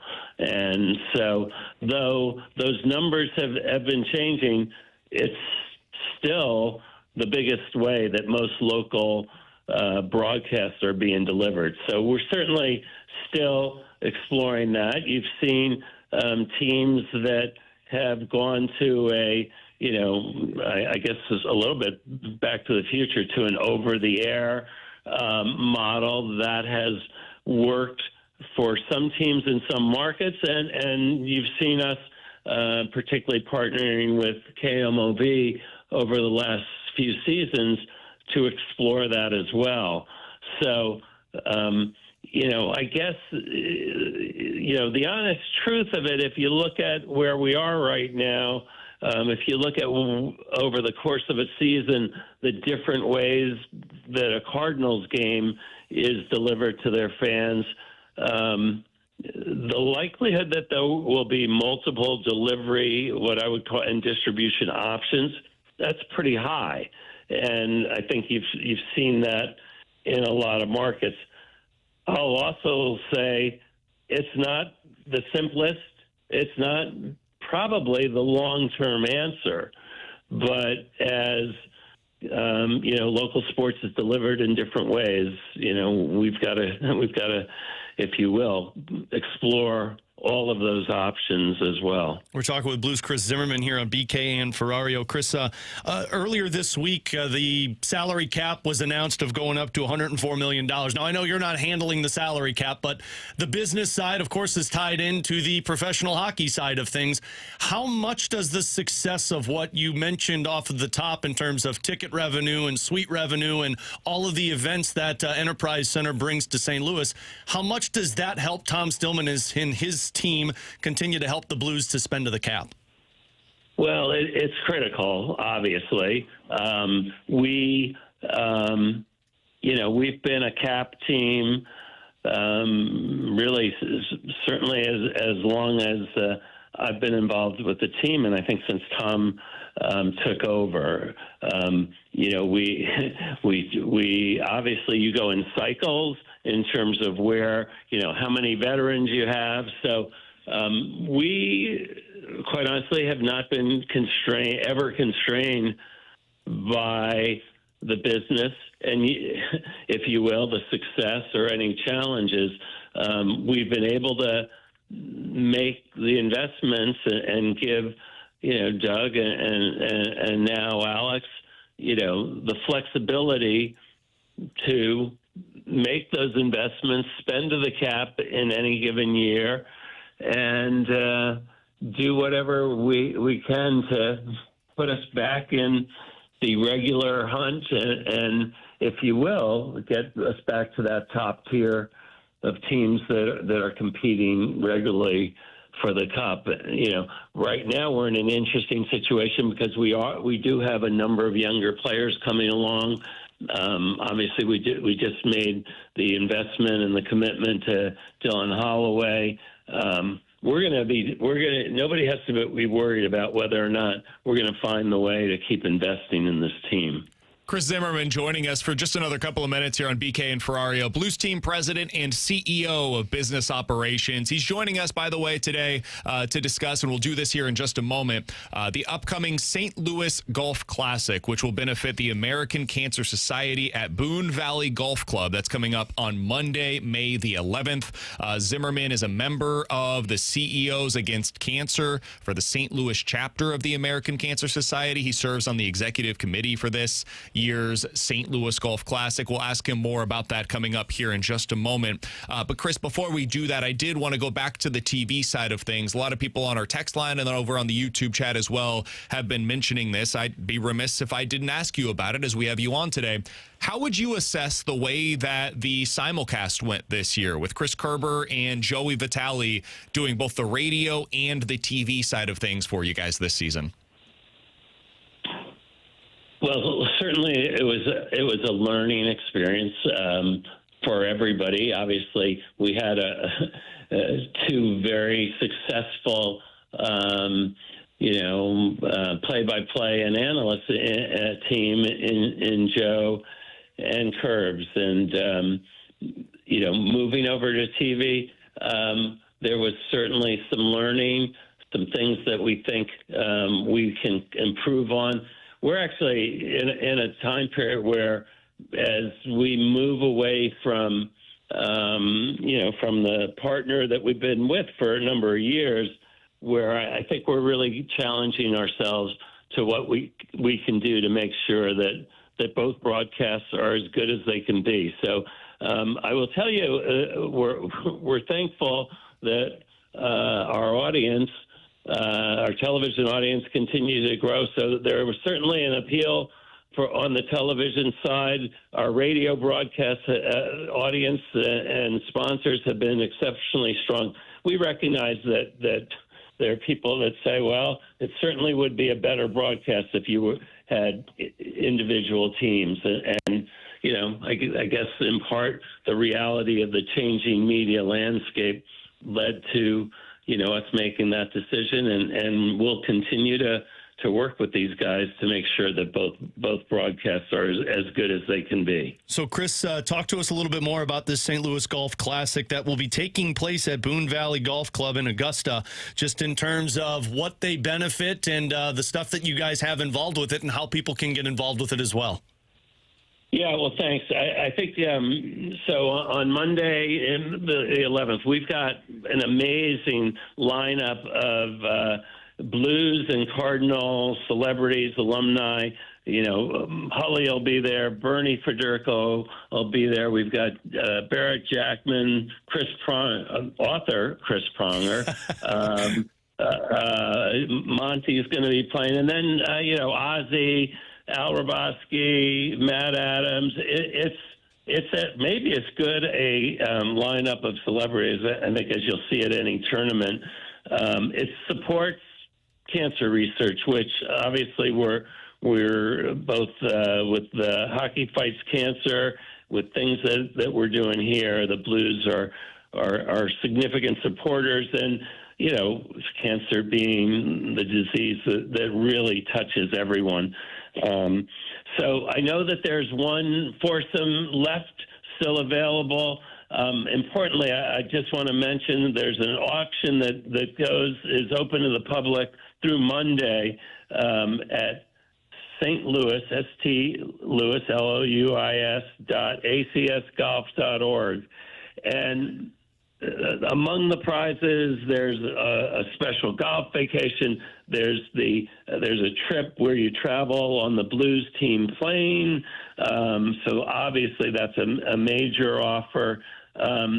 We raised $400,000 last year for cancer research. We hope to hit that number or do better.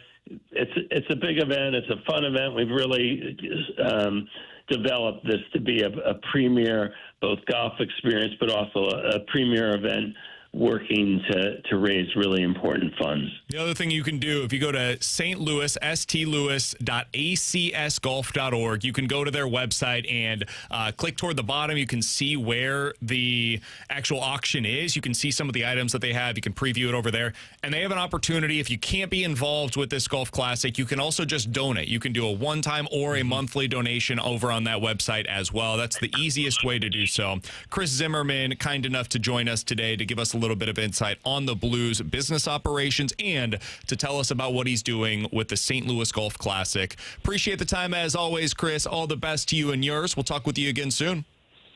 Appreciate it, guys. Take care. Thanks, Chris. That's Chris Zimmerman joining us here on 101 ESPN. Truly appreciate his time here on BK and Ferrario. If you go over there, you can check out, like I said, some of the items that are part of this. They've got a ton of really cool stuff, and you can see if you're a big Blues or Cardinals fan, you're probably going to find something on here that appeals to you. They've got an Ozzie Smith autographed jersey as part of this. They've got a Federico, Pronger, Hully, and Jackman signed jersey for the St. Louis Blues as well. You can get a Jupiter Fantasy Camp package over here. A private Hilton Head getaway is on here. So lots of cool stuff. They're hoping to raise more than $400,000 this year for cancer research. Yeah, always good that this stuff goes. And you heard Chris mention, obviously, it's cancer impacts and hits everybody. Chris's wife passed away from cancer a year ago or 2 years ago, if I'm not mistaken. So very impactful for him. He's been a part of this for a pretty decent amount of time. So like BK mentioned, you can also just donate if you can't get involved with the foursome or if you can't get a part of these silent auctions that take place. Alongside Alex Ferrario and Tanner Hendrickson, I'm Brandon Kiley. It's BK and Ferrario here on 101 ESPN. Coming up next, we continue the Blues conversation. Where are the Blues lacking when it comes to their championship checklist? The Athletic has it out. We'll talk about it next here on 101 ESPN.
Good afternoon. My name is Eric Harkey with your Sports Center update brought to you by Universal Windows Direct. The Red Hot Cardinals tried to stay hot with their 7-game road stretch starting tonight at 9:10 against the San Diego Padres. Your Sports Center update was brought to you by Universal Windows Direct. You'll be saying, I love my windows.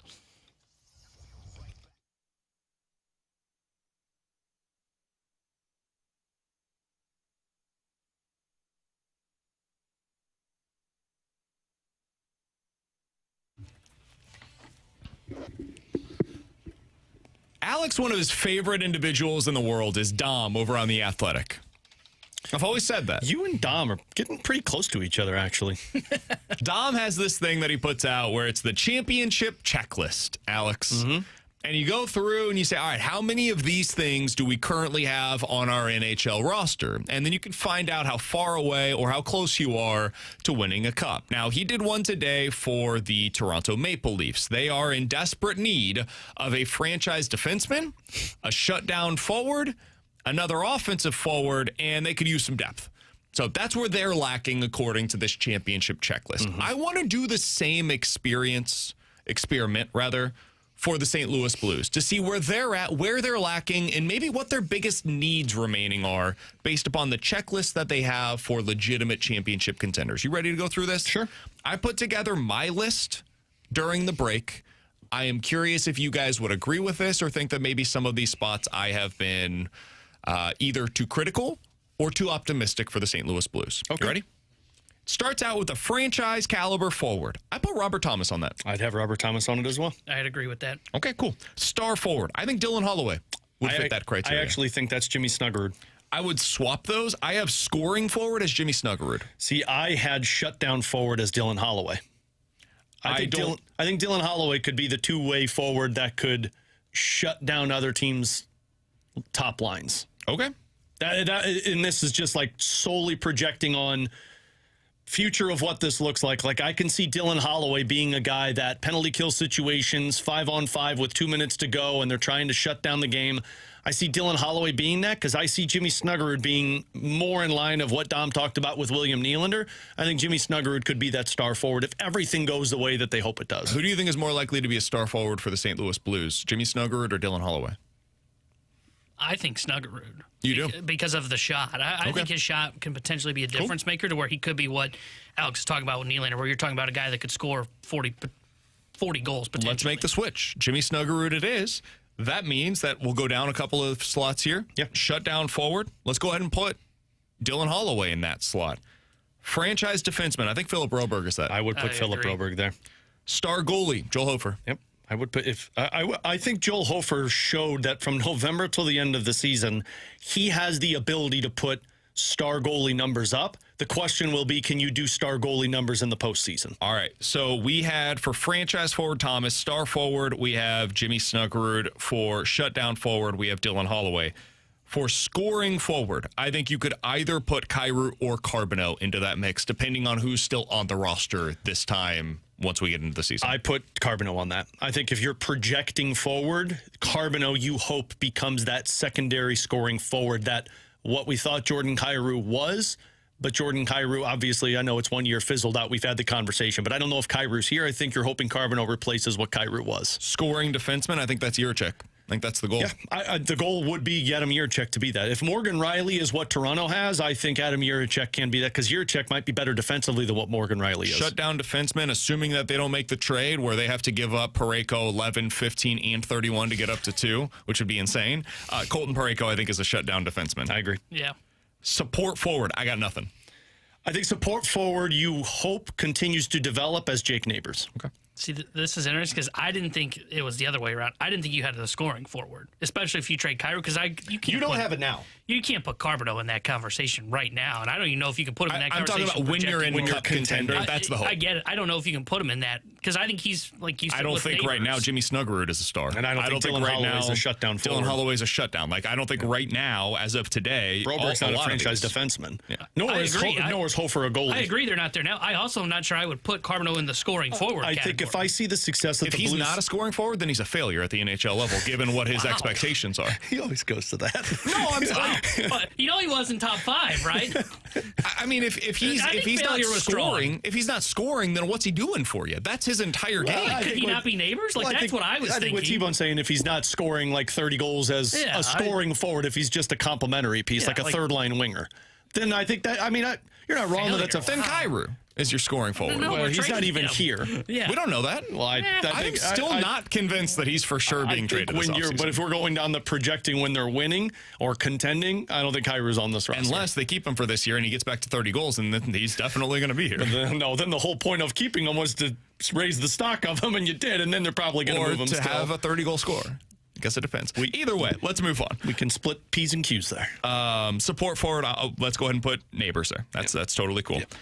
Offensive forward. All right, we've already got this is the depth. Carbonneau on scoring now. I had him here, but you've got you don't nobody. have this. You don't have this. I guess if you were to ask the Blues, they would say, well, we hope Otto Stenberg can be that, or we need to acquire the scoring forward. I have another alternative, Dvorsky. I think Dvorsky's going to be your defensive forward. Okay. I think he's going to be the second line center that is the defensive center that you're going to have. He's not a shutdown center. He's a defensive forward. Can I be honest, man? I mean, you already sure. You just called Carbonneau a failure. Yeah, if he so doesn't score I like 30 didn't. goals, but yeah. good luck getting Carbonneau on tomorrow This is with going to be a us. stupid thing for me to say. Sorry, Carbonneau, don't come on. BK thinks you're a failure. No, I don't. I said if he's not scoring, then what exactly would you say? There's a you reason do Ivan here? Barbashev hasn't joined our show since he's been traded. That's like me saying Nolan Gorman doesn't hit for power. Well, if you don't, then why are you here?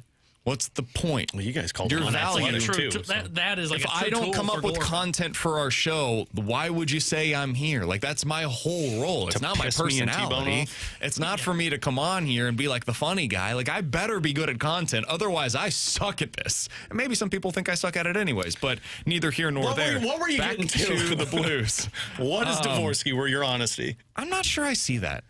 The defensive forward. I thought his think if- defense was better this year than obviously his offense was. But down the stretch, like he matched up against some of the other team's top line. It did a pretty decent job. Yeah.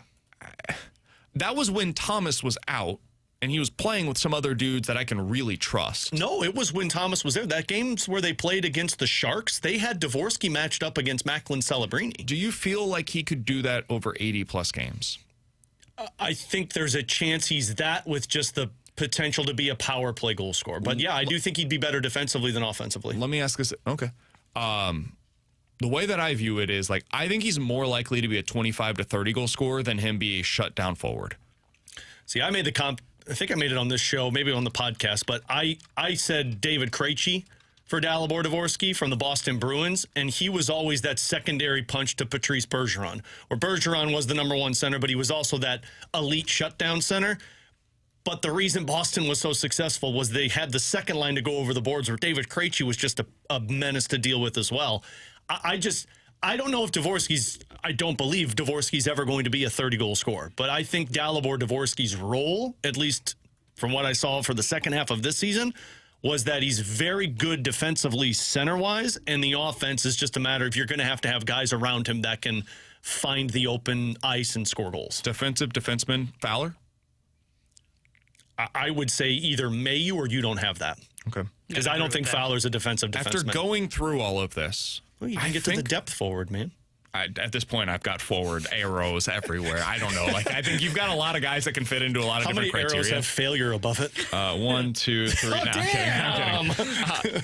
What do you think is the biggest need after going through that checklist for the Blues? I would say the scoring forward, because as much as I would want to put Carbonneau there, you're still going to need to find that scoring forward so that Carbonneau can just be a extra piece, if that makes any sense. I think that's an area, and then you're just going to have depth on the defensive side. I don't like this list because it doesn't specify center. And I think that's so important. That's why Dom stinks. You Yeah, know? Dom's a failure, am I right? High contender. five, guys. Like, if you don't have two legitimate centers, I don't think you can win a cup. Like, you need a guy that can legitimately be a number one center and then another guy who can conceivably play in that role if needed. And for him not to even make mention of that on this list, I don't think it gives you a good glimpse into what your team is. So to me, like, that's my biggest thing that I feel like they're missing. And that's why I had the questions about Dvorsky. Either you need to be a 30-plus goal scorer or really legitimately a shutdown guy. Otherwise, I don't know that you can be a number two center on a contender. And I don't know what his future holds. I don't think he's close enough there yet. That, to me, that's still the biggest question mark and the biggest need for this team. And it's why when we have the conversation about the draft, it's what I would potentially be trading up for, is finding a guy that I think can fit into that criteria for me. And I get that because, I mean, if you don't have the center, you don't have the wings, if that makes sense. Like, if you don't have the centerman, the guys that play with him aren't going to score goals. Like, I think Dalibor Dvorsky struggled in terms of just creating offense, which is why guys like Neighbors and Kyrou and Buchnevich had their struggles this year because you just didn't have that center. I'm with you. Like, there should be a specification of, like, you've got the number one center and then the second center. Because why I think Colorado is such a dangerous team right now is because they acquired Nazem Kadri. And I don't like Kadri, but Kadri's a really damn good second-line center. And Brock Nelson, who's a really good second-line center, is your third-line center. So you're right, but as much as I can say that, the center feels like it's one of those things that I can say, I'll address that when the time is right. I think we need more help scoring goals. And maybe Carbonneau is that, but like, I remember when the Blues spent that offseason to go get Ryan O'Reilly, they already had Braden Shen, they already signed Tyler Bozak, and like, you looked at it and it's like, okay, this is good, but you also had Perron and Tarasenko and Schwartz. You had the goal scorers. You just didn't have the guys that could go down the middle. What's harder to acquire, a top six centerman or a top six winger? I would argue top six centerman. I would argue top six center, but half the league's looking for one. That's why I would say you build around the centers first, and then I can go supplement with goal scorers. I can go find that on the market. I can get that in free agency. I can get that in the draft. I can get that via trades at a deadline. I think it's easier to go out and find a guy that can score me 25 goals than it is to go find a guy that can legitimately serve as a top six centerman for a contender. And I agree with that. The only concern is I'm not 100% sold that Caleb Malhotra is that. Like, there's questions that he's not. And do you want to blow your entire load of picks and prospects and players on getting a guy that turns into Dalibor Dvorsky? Junk drawer is next.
You want Blues hockey talk? We've got it for you here on BK and Ferrario. In 5 minutes, we're going to talk to the prospect Don.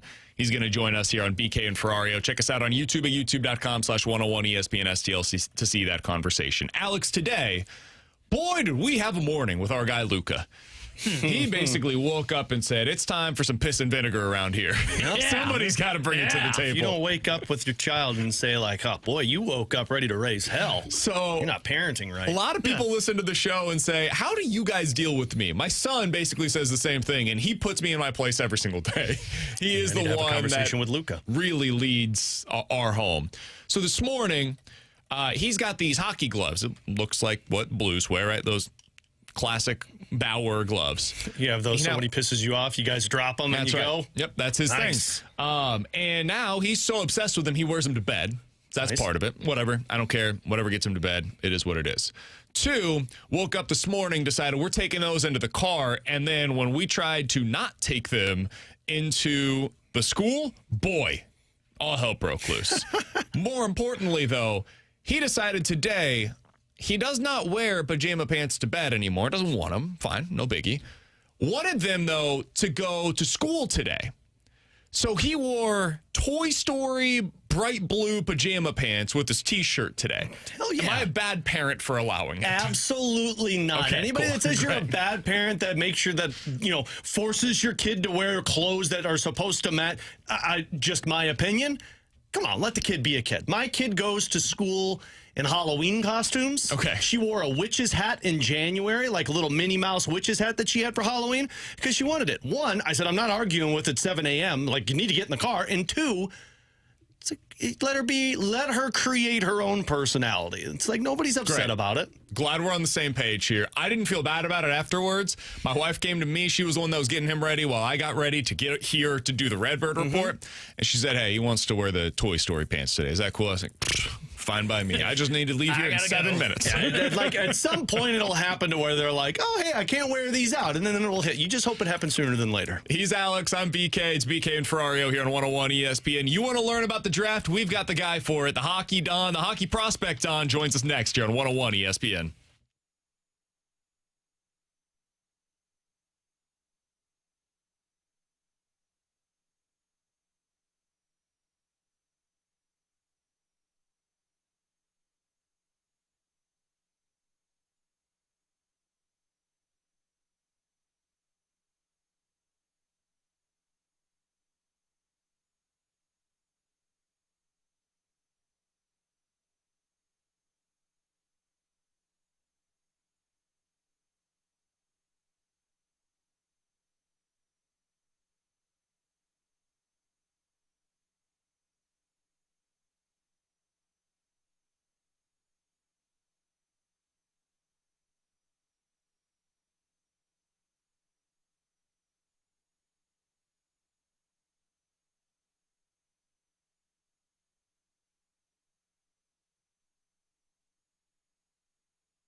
Oh, we love prospects talk this time of the year. The St. Louis Blues have the number 11, number 15, and probably the number 32 overall selection in the upcoming NHL draft. Are they going to move up? Are they going to move down? What's the plan for them? That is the conversation that we're going to have over the course of the next month plus here on BK and Ferrario. A man that has that conversation basically every day is Anthony Donati. He does so over on the Prospect Don YouTube page. You can also find him on Twitter, where he has a bunch of different video clips that he has, including interviews with these prospects at the Prospect Don, D-O-N, over on Twitter. He joins us now via the Kiley and Thompson hotline. Anthony Donati joining us here on the show. Anthony, appreciate the time, man. How you doing today? I'm good, and I want to give you guys a little bit of hope there, because even if the Avs win the Stanley Cup, they will pick 31 because of the punished Senators pick. So at least that gives you a little bit of optimism. But I'm good. I mean, we are getting into the grittiness of the NHL draft class, and this is a great spot. So I'm excited to talk for Blues talk here. All right, so here's my first question. We'll get into the prospects here in just a moment, but for our listeners that aren't familiar with your work, can you give them a little bit of the background for you? How did you get into this? How did this become your niche of the hockey internet, so to speak? Well, honestly, this is a great question, and I feel like I had to do a lot of different things to find what I really wanted to do. And I started as a nursing student, actually, in college, went to the finance section after the nursing school got hit by a hurricane. So I felt like it was fate. I was trying to find what I wanted to do. I reached out to Stephen Ellis, who does fantastic work at the Daily Faceoff, and he responded. He was like, just go anywhere, try to start as a contributor. So I started as a little contributor at Draft Prospects Hockey. I worked my way up, doing a lot of articles, trying to find these interviews and find my niche. And I felt like there was not enough people in the space that were focusing straightforward on the strengths and personalities of the prospects. So then I started emailing and trying to gain these connections. And then, fast forward now, I didn't expect this to happen to where it is, but now I own Draft Prospects Hockey. We are one of the leaders in digital content for prospects, especially when you're looking at just how many we've interviewed, over like 250 over the last 2 years. And then I created the simulator and all the rankings. So it's a lot easier for me to answer a lot of these questions based on who should the Blues pick at 11 or 15, because I'm mock drafting all the time on my simulator I created. So yeah, it's a great question, but yeah, it was a long journey, but I'm happy I found it. And he's got some great videos on this. He had Scott Wheeler on at the end of April doing this mock draft with him. He had Stephen Ellis on with him. I believe, Anthony, you had a scout, an NHL scout that hopped on with you. So this is a tool that I would urge so many people to hop on with. And I talked with Anthony back for one of our pregame shows back when, the Blues were out of the playoffs and we were trying to figure out kind of where to go. So, Anthony, just big picture with this draft. We've had a lot of conversations already about how deep this draft truly is in terms of the players and the ceilings that they possess and how deep it can go. So is there another draft that you can comp this to, of saying it's about as deep as this draft was, or just give people a perspective of the players that can be available?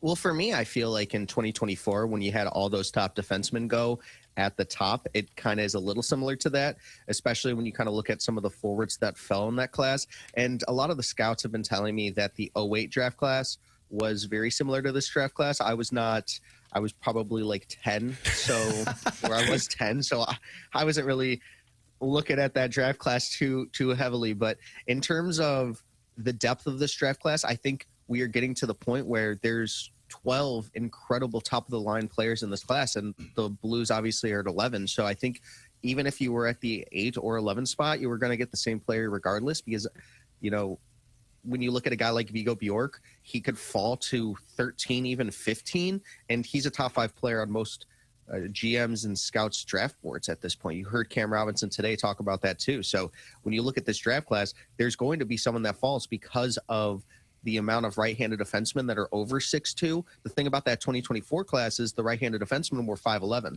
So that there's a big jump in the value when you have an offensive skilled 6'2 plus right-handed defenseman that's available. You see what JJ Peterka went for, and that trade obviously worked out very well for both teams, but it was Shane Doan and another right-handed defenseman. And you look at what the value could have been. We thought it was going to be at least the 4th pick swap and them trading the 9th pick, but there was not even a pick swap because that's how valuable right-handed defensemen are. So 2024 is the best comp, in my opinion. We're talking to Anthony Donati here on 101 ESPN. You can find his work over at the Prospect Don. We talked yesterday with Doug Armstrong, Blues president of hockey operations, and he mentioned, they would look to potentially move up in this year's class, and they have all of the draft math that you could potentially do. Maybe 11 and 15 gets you into the top 5-ish, somewhere around that range. Do you feel like, though, there is a tier above some of those players that the Blues could get at 11 or 15 that would be worth jumping into the top 5 for? Or is this a class that it's so deep and so compressed in terms of the talent that it makes more sense for them to sit and pick? How do you feel about that possibility of jumping up in this year's class? Well, you were listening to Craig Button. I don't know if anybody was listening to him, but yesterday he was talking about why there's not a lot of NHL draft trades. And it's because, you could tell that everybody has their own value chart.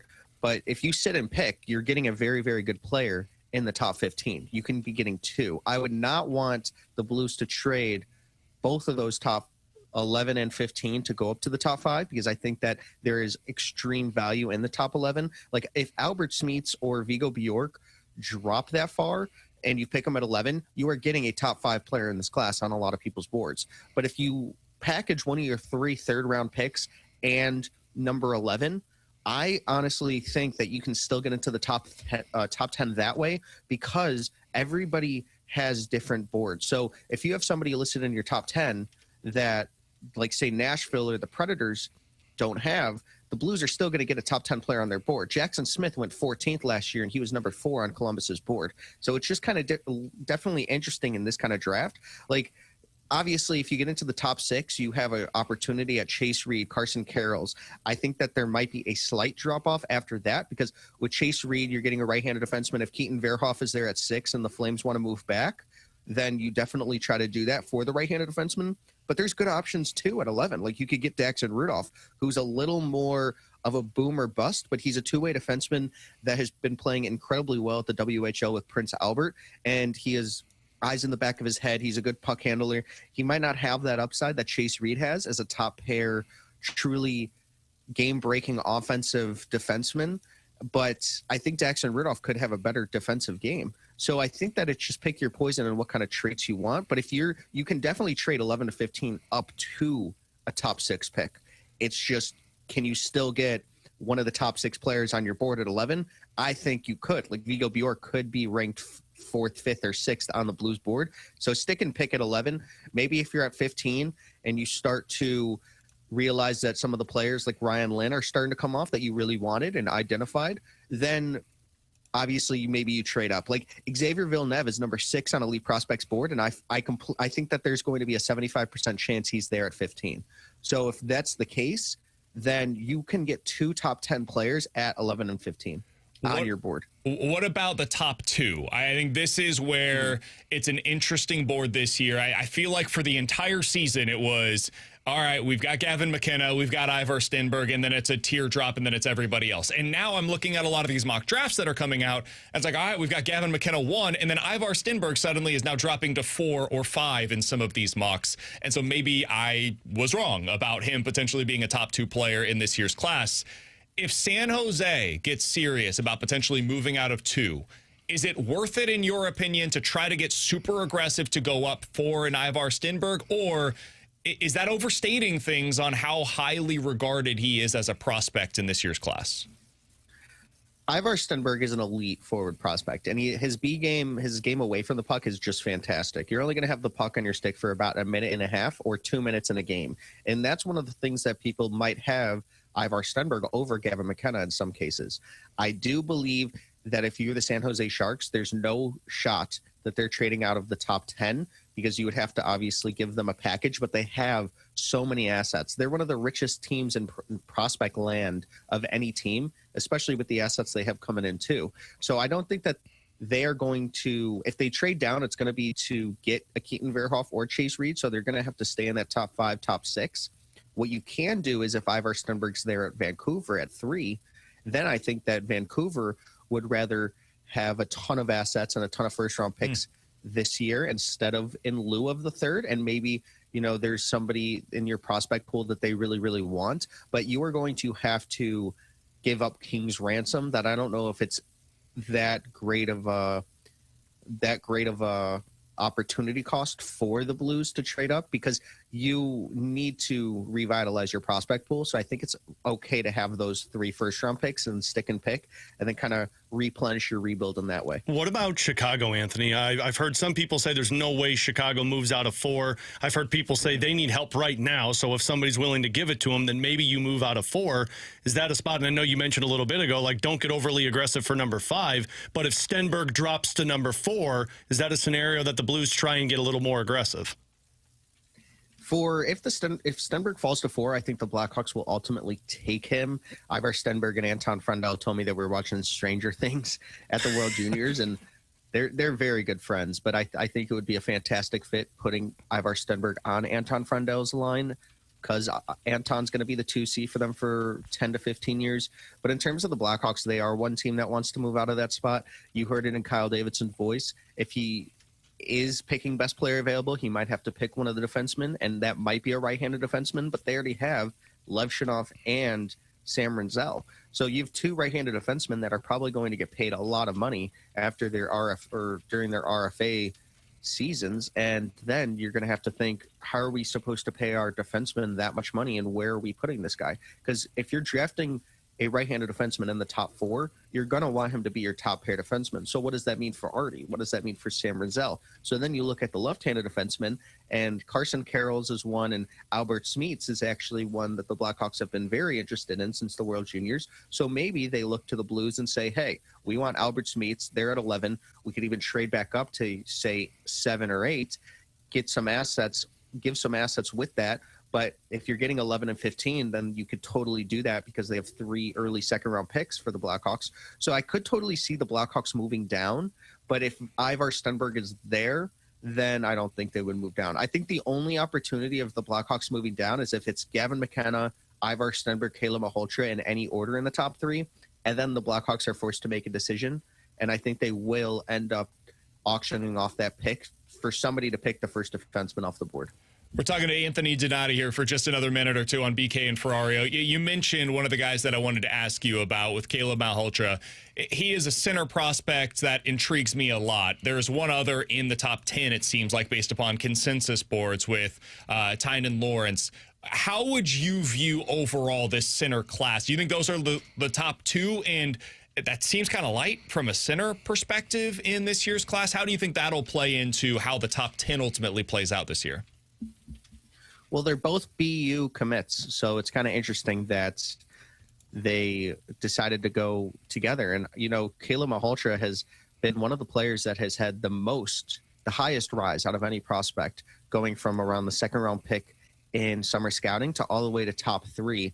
And with Tynan Lawrence, he was getting comped to Macklin Celebrini. I talked to his coach at Muskegon before he left, and Colton St. Clair, and he said that he reminds him of Macklin Celebrini. I talked to Tynan Lawrence. He said that the player he modeled his game after was Celebrini. That's one of the reasons he wanted to go to college at BU, and the reason he took the USHL route as well.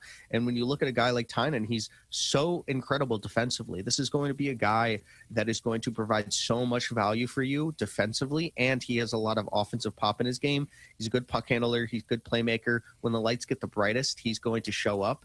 And that's one of the things that we don't normally talk about. We want to see these guys' skill. We want to see the highlights. But Tynan Lawrence is going to work for you very, very hard every single shift. He's a player that competes all the time. And also internationally, he's looked fantastic. So I think we have to throw out that BU stint out the window, see what he did at the USHL. And he dominated during the Clark Cup. And you look at that Muskegon team, and they were loaded even with first-round picks. And he looked like the best player even as a D-1 season.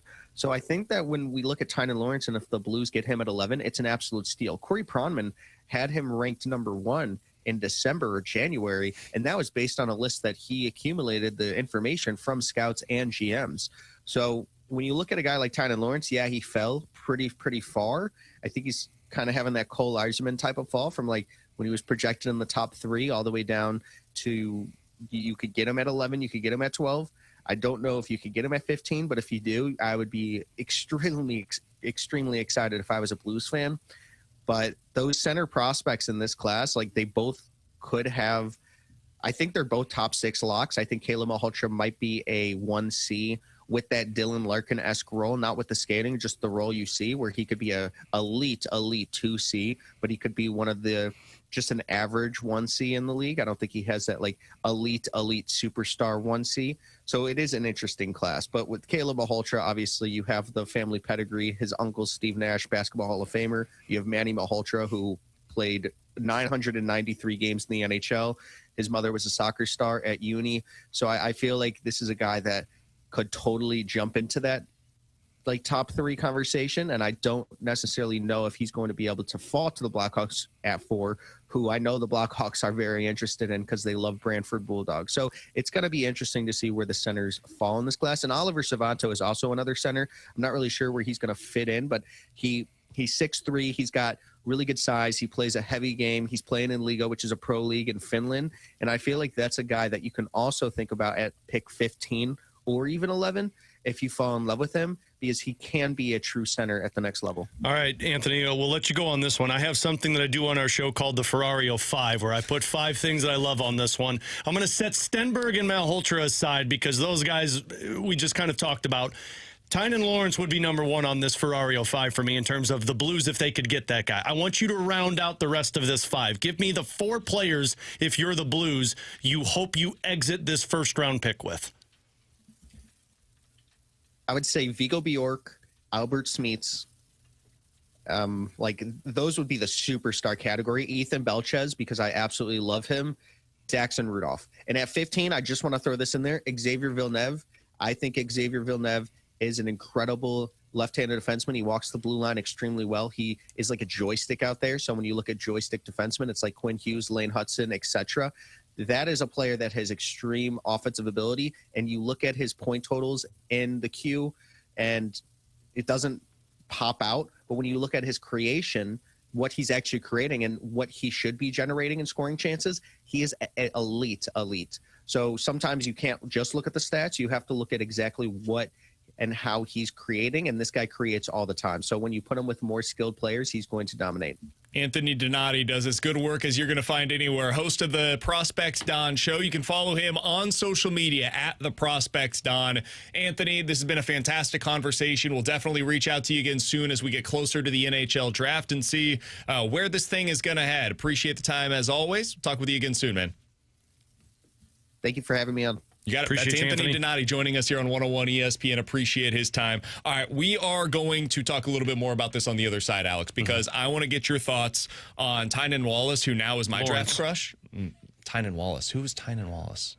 I don't know. Who am I thinking of? I don't know. Tynan Lawrence, who is now my draft crush. Wallace. I don't know. It's okay. Yeah, this was the guy. He's a Cleveland Browns.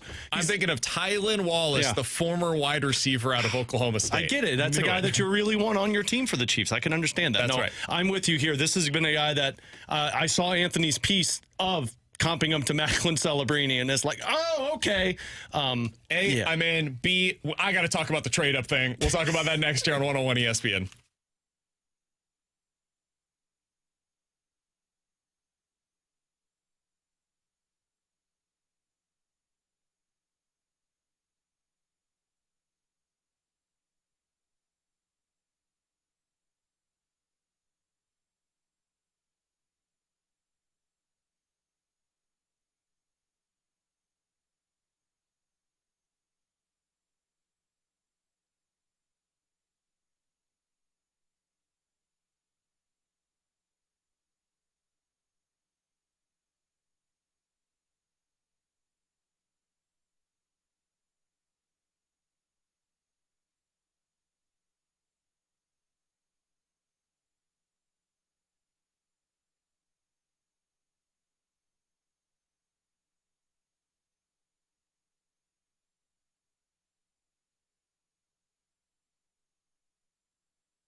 All right, I think Alex needs a sandwich and a cigarette after the conversation we just had with Anthony Donati. I just sent Anthony 4 more questions about prospects we didn't have time for. All right, I'm going to be relaxed, man. I'm just saying, like, there's so much to talk about. No. He already texted. He said, I love your show. You guys ask great questions. And I'm like, cool. Fantastic. What about this guy, and this guy? He's like, Jesus, he put his phone on silent mode probably. So, really good stuff. If you missed any of our conversation with Anthony Donati, the host of the Prospect Don Show over on YouTube. I can't wait to talk Tynan You Wallace. can find that out. Find that over on the YouTube page, youtube.com/101ESPN STL. You can also find it on the podcast page, 101ESPN STL, 101ESPN.com, all that. Okay. Let's start out with the trade-up conversation. Because he certainly had a different take. Yeah. He basically said, hey, trading up to 2, probably not worth it. You're going to have to give up an arm and a leg. Like Parayko, 11, 15, and 31? Yep. That. In other words, he said what Alex said, but in a different way. You want to apologize, or you just want to stick with your tone? No, I feel the same way that I did earlier. You didn't have to attack me the way that you did. No, I wasn't attacking you. I was attacking Greer. You were attacking me and acting as if I was Greer, and I didn't appreciate it. Well, you were playing the role of Greer, and I was playing the role of Doug Armstrong. And I think you know what? I should have hung up on you a lot faster. Eric, I'm going to have to teach you about how to turn his microphone off. If you missed the conversation earlier, basically I said if you trade 11 and, what was it, 11, 31 and Parayko, would that be enough to trade up to number 2? And Alex said no. And I said, well, that's crazy. You should be able to get up to 2. And he said, no, you can't. And I said, okay, well, then they're not serious about trading out 2. And that's certainly what Prospects Don said. Less kind. So if that's the case for 2, and then he says, hey, Blackhawks probably not trading out at 4. Unless Stenberg, McKenna, and Malhotra are gone. And then at that point, you don't want to trade up. Exactly. So unlikely that you can go up to get the guy that you would want by trading up to 4. You're really talking about getting up to like 5 or 3, depending on the situation that arises. And at that point, it almost makes more sense to just stay and pick at 11 than it does to move up, because the player you could get at 5, it doesn't seem as though it's probably a different tier than the guy that you're going to get at 11. Correct. After talking to him, did it change at all your impression on the incentive to move up?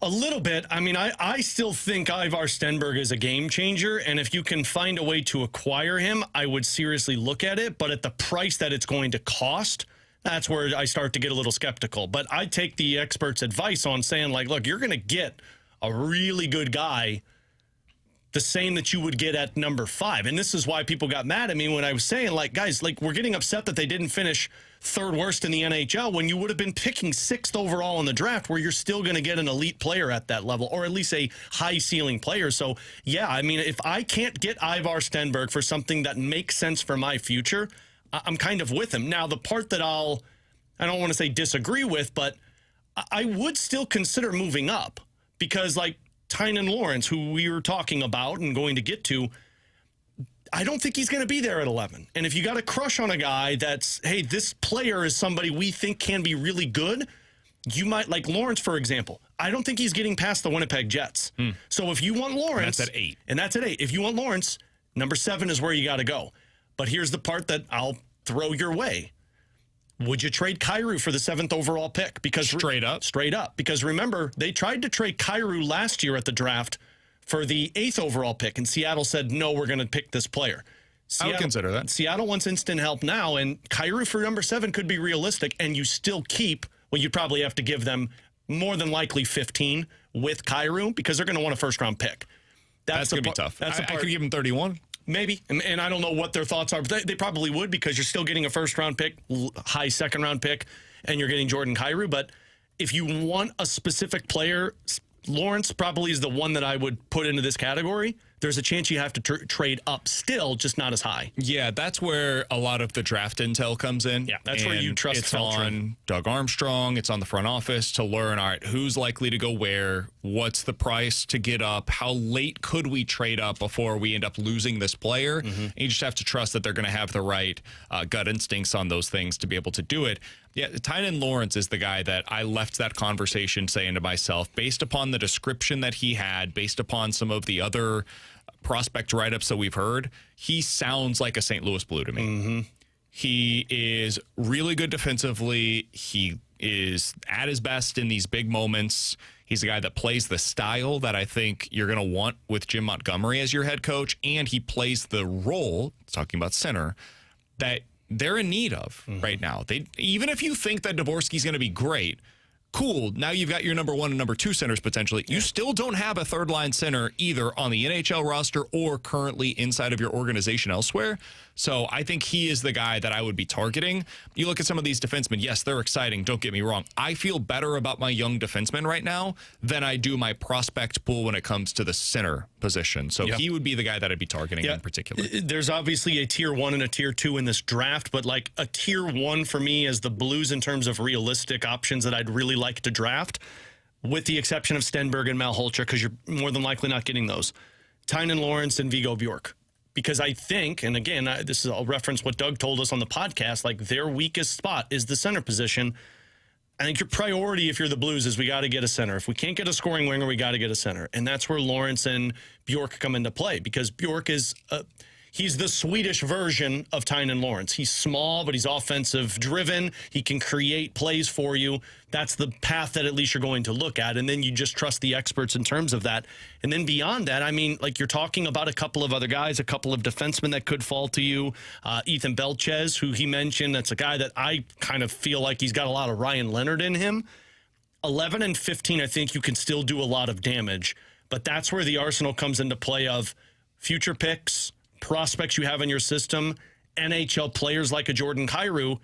Can you keep 11 and 15, but also be aggressive and try and get into the top 10 and draft 3 guys in your top 15? It'd be interesting. I did find it compelling that he mentioned, hey, the draft that he's heard scouts mention that is most similar to what the 2026 class could be is 2008.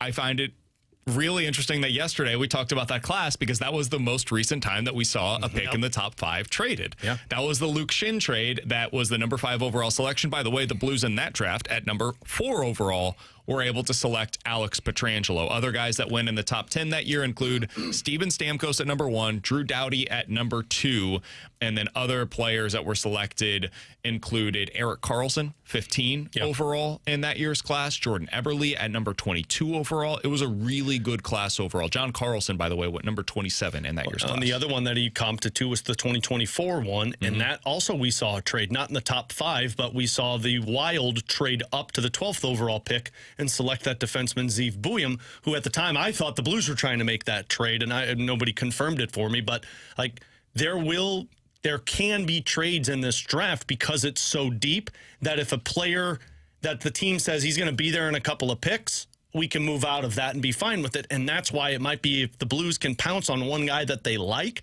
And it's probably why Doug sounded so adamant about like, yeah, we can make moves in this draft.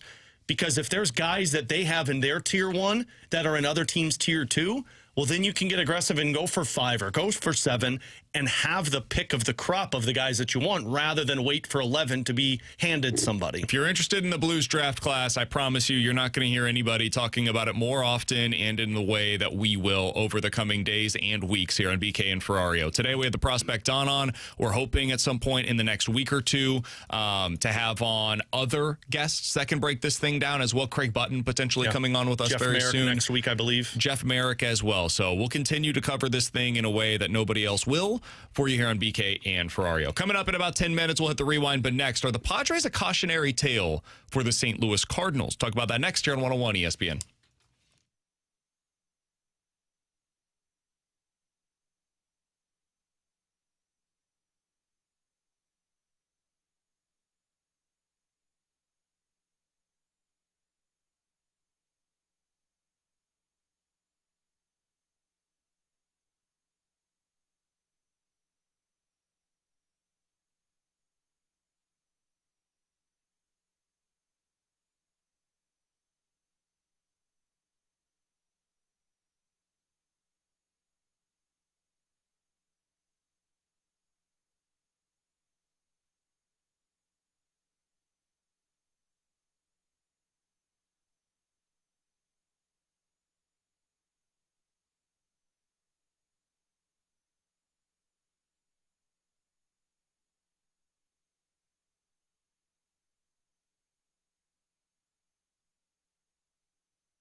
Good afternoon. My name is Eric Harkey with a Sports Center update brought to you by Saliga Heating and Cooling. The NBA playoffs continue tonight with 2 Game 2s going on. One at 6 o'clock, that's Cavaliers versus the Pistons. And after that at 8:30, the Lakers versus the Thunder. Your Sports Center update was brought to you by Saliga Heating and Cooling, a Daikin heating and air conditioning dealer.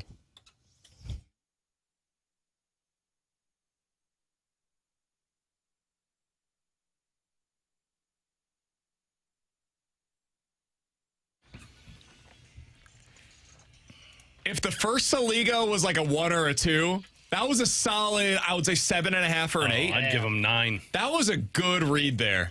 That was good work, better man. than Tanner. I liked that a lot. T-Bone's probably last among the producers in the Saliga read, right? Yeah, Marshy's number 1. Marshy's an easy number 1 with a bullet. Jackson's is always very bland. Oh, you think? I feel like Jackson's is bland. Needs to put a little more sauce on it? You got to put some sauce on it. Your mic's popping up there, bud. Just keeps flying right up into your face. Need some Blue Chew. All right, are the Padres a cautionary tale for the St. Louis Cardinals? Now, that may sound like a weird thing to ask because the Padres are pretty good this year. Yeah, sure. I don't want Manny Machado or Fernando Tatis Jr. That's the thing. I would like to have those guys, but I'd like to have the production that they were giving the Padres like 2 or 3 years ago, not the production that they have been getting over the last 2 years from those players. Do you know Manny Machado is hitting 205 this year? Oh, my God. With an OPS below 700? Did you know Fernando? Actually, let me ask you this. Do you know how many home runs Fernando Tatis Jr. has so far this year? I thought it was 0, so I'll stick with it. I'll say 0. 0. Yeah. He does not have a home run on the season. His slugging percentage is lower than Jordan Walker's batting average. He's probably dreaming of St. Louis and wanting to come. I don't know what's going on with him. He's hitting the ball as hard as anybody, but he just cannot hit it over the wall. There's been a lot that's been written about his batting stance change, and over the last couple of years since making that change, he tried to become more of a complete hitter, and it completely sapped his power compared to what he once was. The reason that I bring this up of are they a cautionary tale, Alex, is because I look at what they were a couple of years ago, and they weren't able to take advantage of it. They never actually broke through. Now, a lot of that is because the Dodgers exist, but I would say the same thing is true for the Phillies. Or you look over in the American League and the Baltimore Orioles. They had this really young group of players, and they haven't really broken through because they never invested in pitching. You look at the Braves, right? They put together this entire core of young players, and then they had them all sign these long-term deals, and they had 1 year where they were able to break through. And since then, they've mostly been disappointing because of the lack of the pitching pipeline that they've been able to develop. So when you look at where the Cardinals are at, I would say the majority of Cardinals fans today say, stay the course, stay the course, stay the course. Don't get aggressive. Don't deviate from the plan. And I do understand that, and that's probably ultimately where I would land. I do think that it is worthwhile, though, to look at some of these other teams. Like you look at the Cubs, for example. 2016 was it, man. It was over as quickly as it began for them, and they were supposed to be the next dynasty. It does not always go as you plan. It is entirely possible this is the best Jordan Walker ever is. This is the best J.J. Weatherholt ever is. This might be as good as it gets for Michael McGreevy. This might be the only year that you get this version of Riley O'Brien. And if that's the case, is it worth waiting for next year to try to catch lightning in the bottle again with some of these young players? It's a question that I think is worth at least asking, and this series against the Padres presents, I think, an interesting opportunity for us to do so, given how star-stacked their lineup should be and how little production they've had over the last 2 years. Wouldn't the cautionary tale also be a conversation of don't get ultra-aggressive? Because weren't the Padres aggressive multiple years to try and like go after World Series, and they didn't succeed, and you gave up a lot of players that could have benefited them? Like, well, Juan Soto trade is the one everyone's going to go I would argue their to. cautionary tale is not to give out big-time money to guys that are getting old. And it's similar to the cautionary tale of the Cardinals, because they should have more flexibility, but they went out and signed a lot of guys that were getting up there in age. Really, that would be my version. Machado's the one, because Machado, they re-upped at like 33 when they didn't have to. And Bogarts, who's playing well this year, but over the last couple of years has not been particularly. Because the more I was thinking about it, I'm like, man, when we talk about the Padres, I always feel like they're the aggressive ones. It's just They're aggressive for wrong guys, and maybe that's talent evaluation, but I mean, they've been aggressive. Mason Miller's been an incredible piece for them that they were aggressive for. But I always feel like the Padres are the team that they're going to push and say, yeah, we're going to throw everything because bleep them prospects. We're going to go after it. But then they always fall short because that's where it's like, well, the cautionary tale also is like, man, if you get aggressive, you better get aggressive for the right guy and know it's the right time because, boy, that could fail and then it could set you back. It could. I would also say this, like if you had the last 4 years for the Padres, I think Cardinals fans would be pretty excited right now. Yeah, are you kidding You went me? to an NLCS, you lost in the NLDS, you lost in the wild card last year, but like things have gone pretty well for them, and they've been a team you could at least believe in going into the playoffs. Look at their crowds. There's a reason for that. Like you'll watch the game tonight, see the crowd that's out there in San Diego. They're there for a reason. It's because it's a party every time that they're playing in San Diego. But like Jackson Merrill, remember a couple of years ago when that guy was taking the league by storm? What an unbelievable rookie sensation, right? Everybody wanted him to be National League Rookie of the Year. Nobody would even give Mason Wynn the time of the day. Just had to Well, bring that look back. at Jackson Merrill this year. He's a worse offensive player than what Mason Wynn is right now. Still good defensively, but worse offensively than what Mason Wynn has been. Fernando Tatis Jr. has not yet hit a home run. Manny Machado has severely declined offensively as well. Those are guys you would have expected to be big-time offensive contributors. So that's kind of what I'm getting at here, Alex, is if you don't take advantage of guys while they're having that special season, there's no guarantee they're able to recreate that again in the future.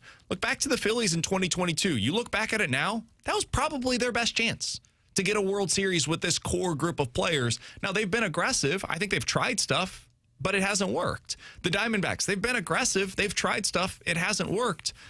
Go for it in that season that you have an opportunity to do so, and this might be that year for the Cardinals. I Crazy think- as it sounds. I think the two biggest mistakes that organizations make are not admitting that the timeline has been sped up, which I think is definitely possible for the Cardinals, especially if the offense is real and they finish as a top 10 offense. Why would I just sit on my hands and say, well, of course this will sustain for the next 2 years? You don't know that it will. And then I think the other thing that organizations have a tough time with, and you brought up the Cubs. The Cubs are the perfect example of this, thinking that your timeline is going to last for quite a while. Typically, your timeline's like basically a 3 to 4 year window. And a lot of organizations like the Cubs thought, we're going to be good for like the next decade. Look at this dynasty run we're going to go on. And like you said, they flamed out really after the first year of winning the World Series. So it's why I've been saying, hey, if you're in a playoff spot, in my opinion, you're not selling, you're adding. Now, again, I don't think you're pushing all your chips in, but I think you're buying on the margins. You know, and that's why I've said, hey, if this is what this offense is for an entire 162 game schedule, I would be looking at potentially bumping up your payroll next year and adding to your rotation to go out and splurge a little bit, because your timeline might be starting now and you don't want to sit on your hands for another year just to kind of waste it if this is the best that you get from Jordan Walker. And maybe these are the best 3 years of Alec Burleson's career and it doesn't get any better from here. So I'm with you 100%. And the Padres are also a reminder how quickly pitching can go.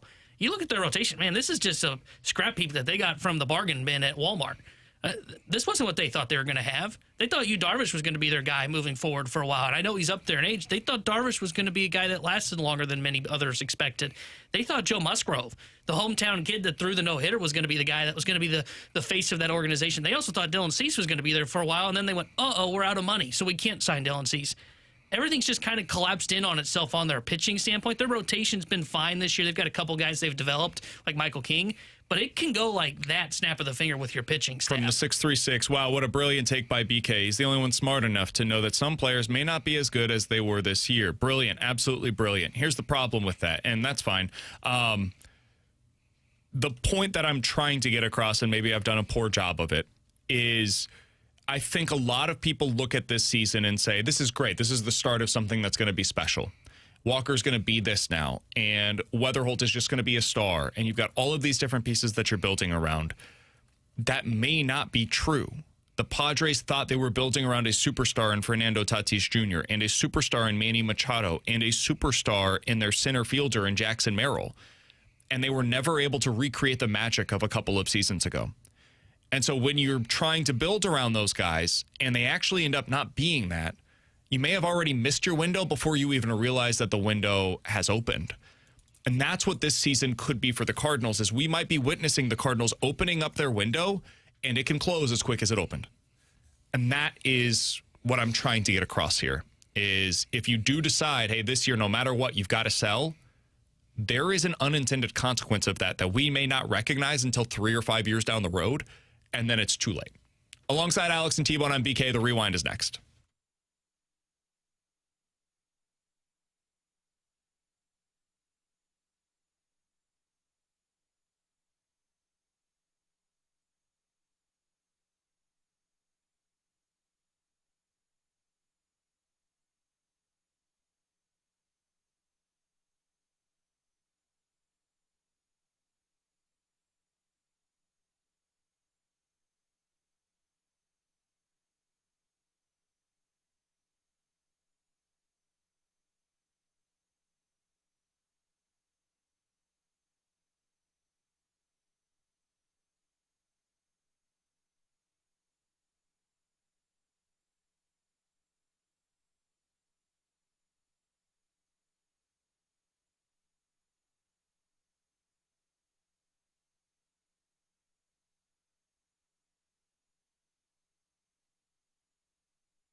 New episode of the Redbird Report is out right now. YouTube.com/101 ESPN STL is where you go to watch it. You can also find it in your podcast feed, whether it's on the 101 ESPN app or 101ESPN.com. Those podcasts are all sponsored by Schaefer Door Company. Alex, Cardinals back in action this evening. They will be playing against the San Diego Padres. It is a late one. I'm sure you'll be up for all of this one. It begins at 9 o'clock. Libby versus King. How you feeling going into the series against the Padres?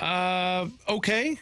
I'll be fascinated to see how this looks, just like I have all series long, or this entire stretch of games, to where it's like every one I go into, it's like, well, let's see how they look. And every time I exit it going, man, they look like they can handle those types of competitions. But this one will be all about what your pitching can do.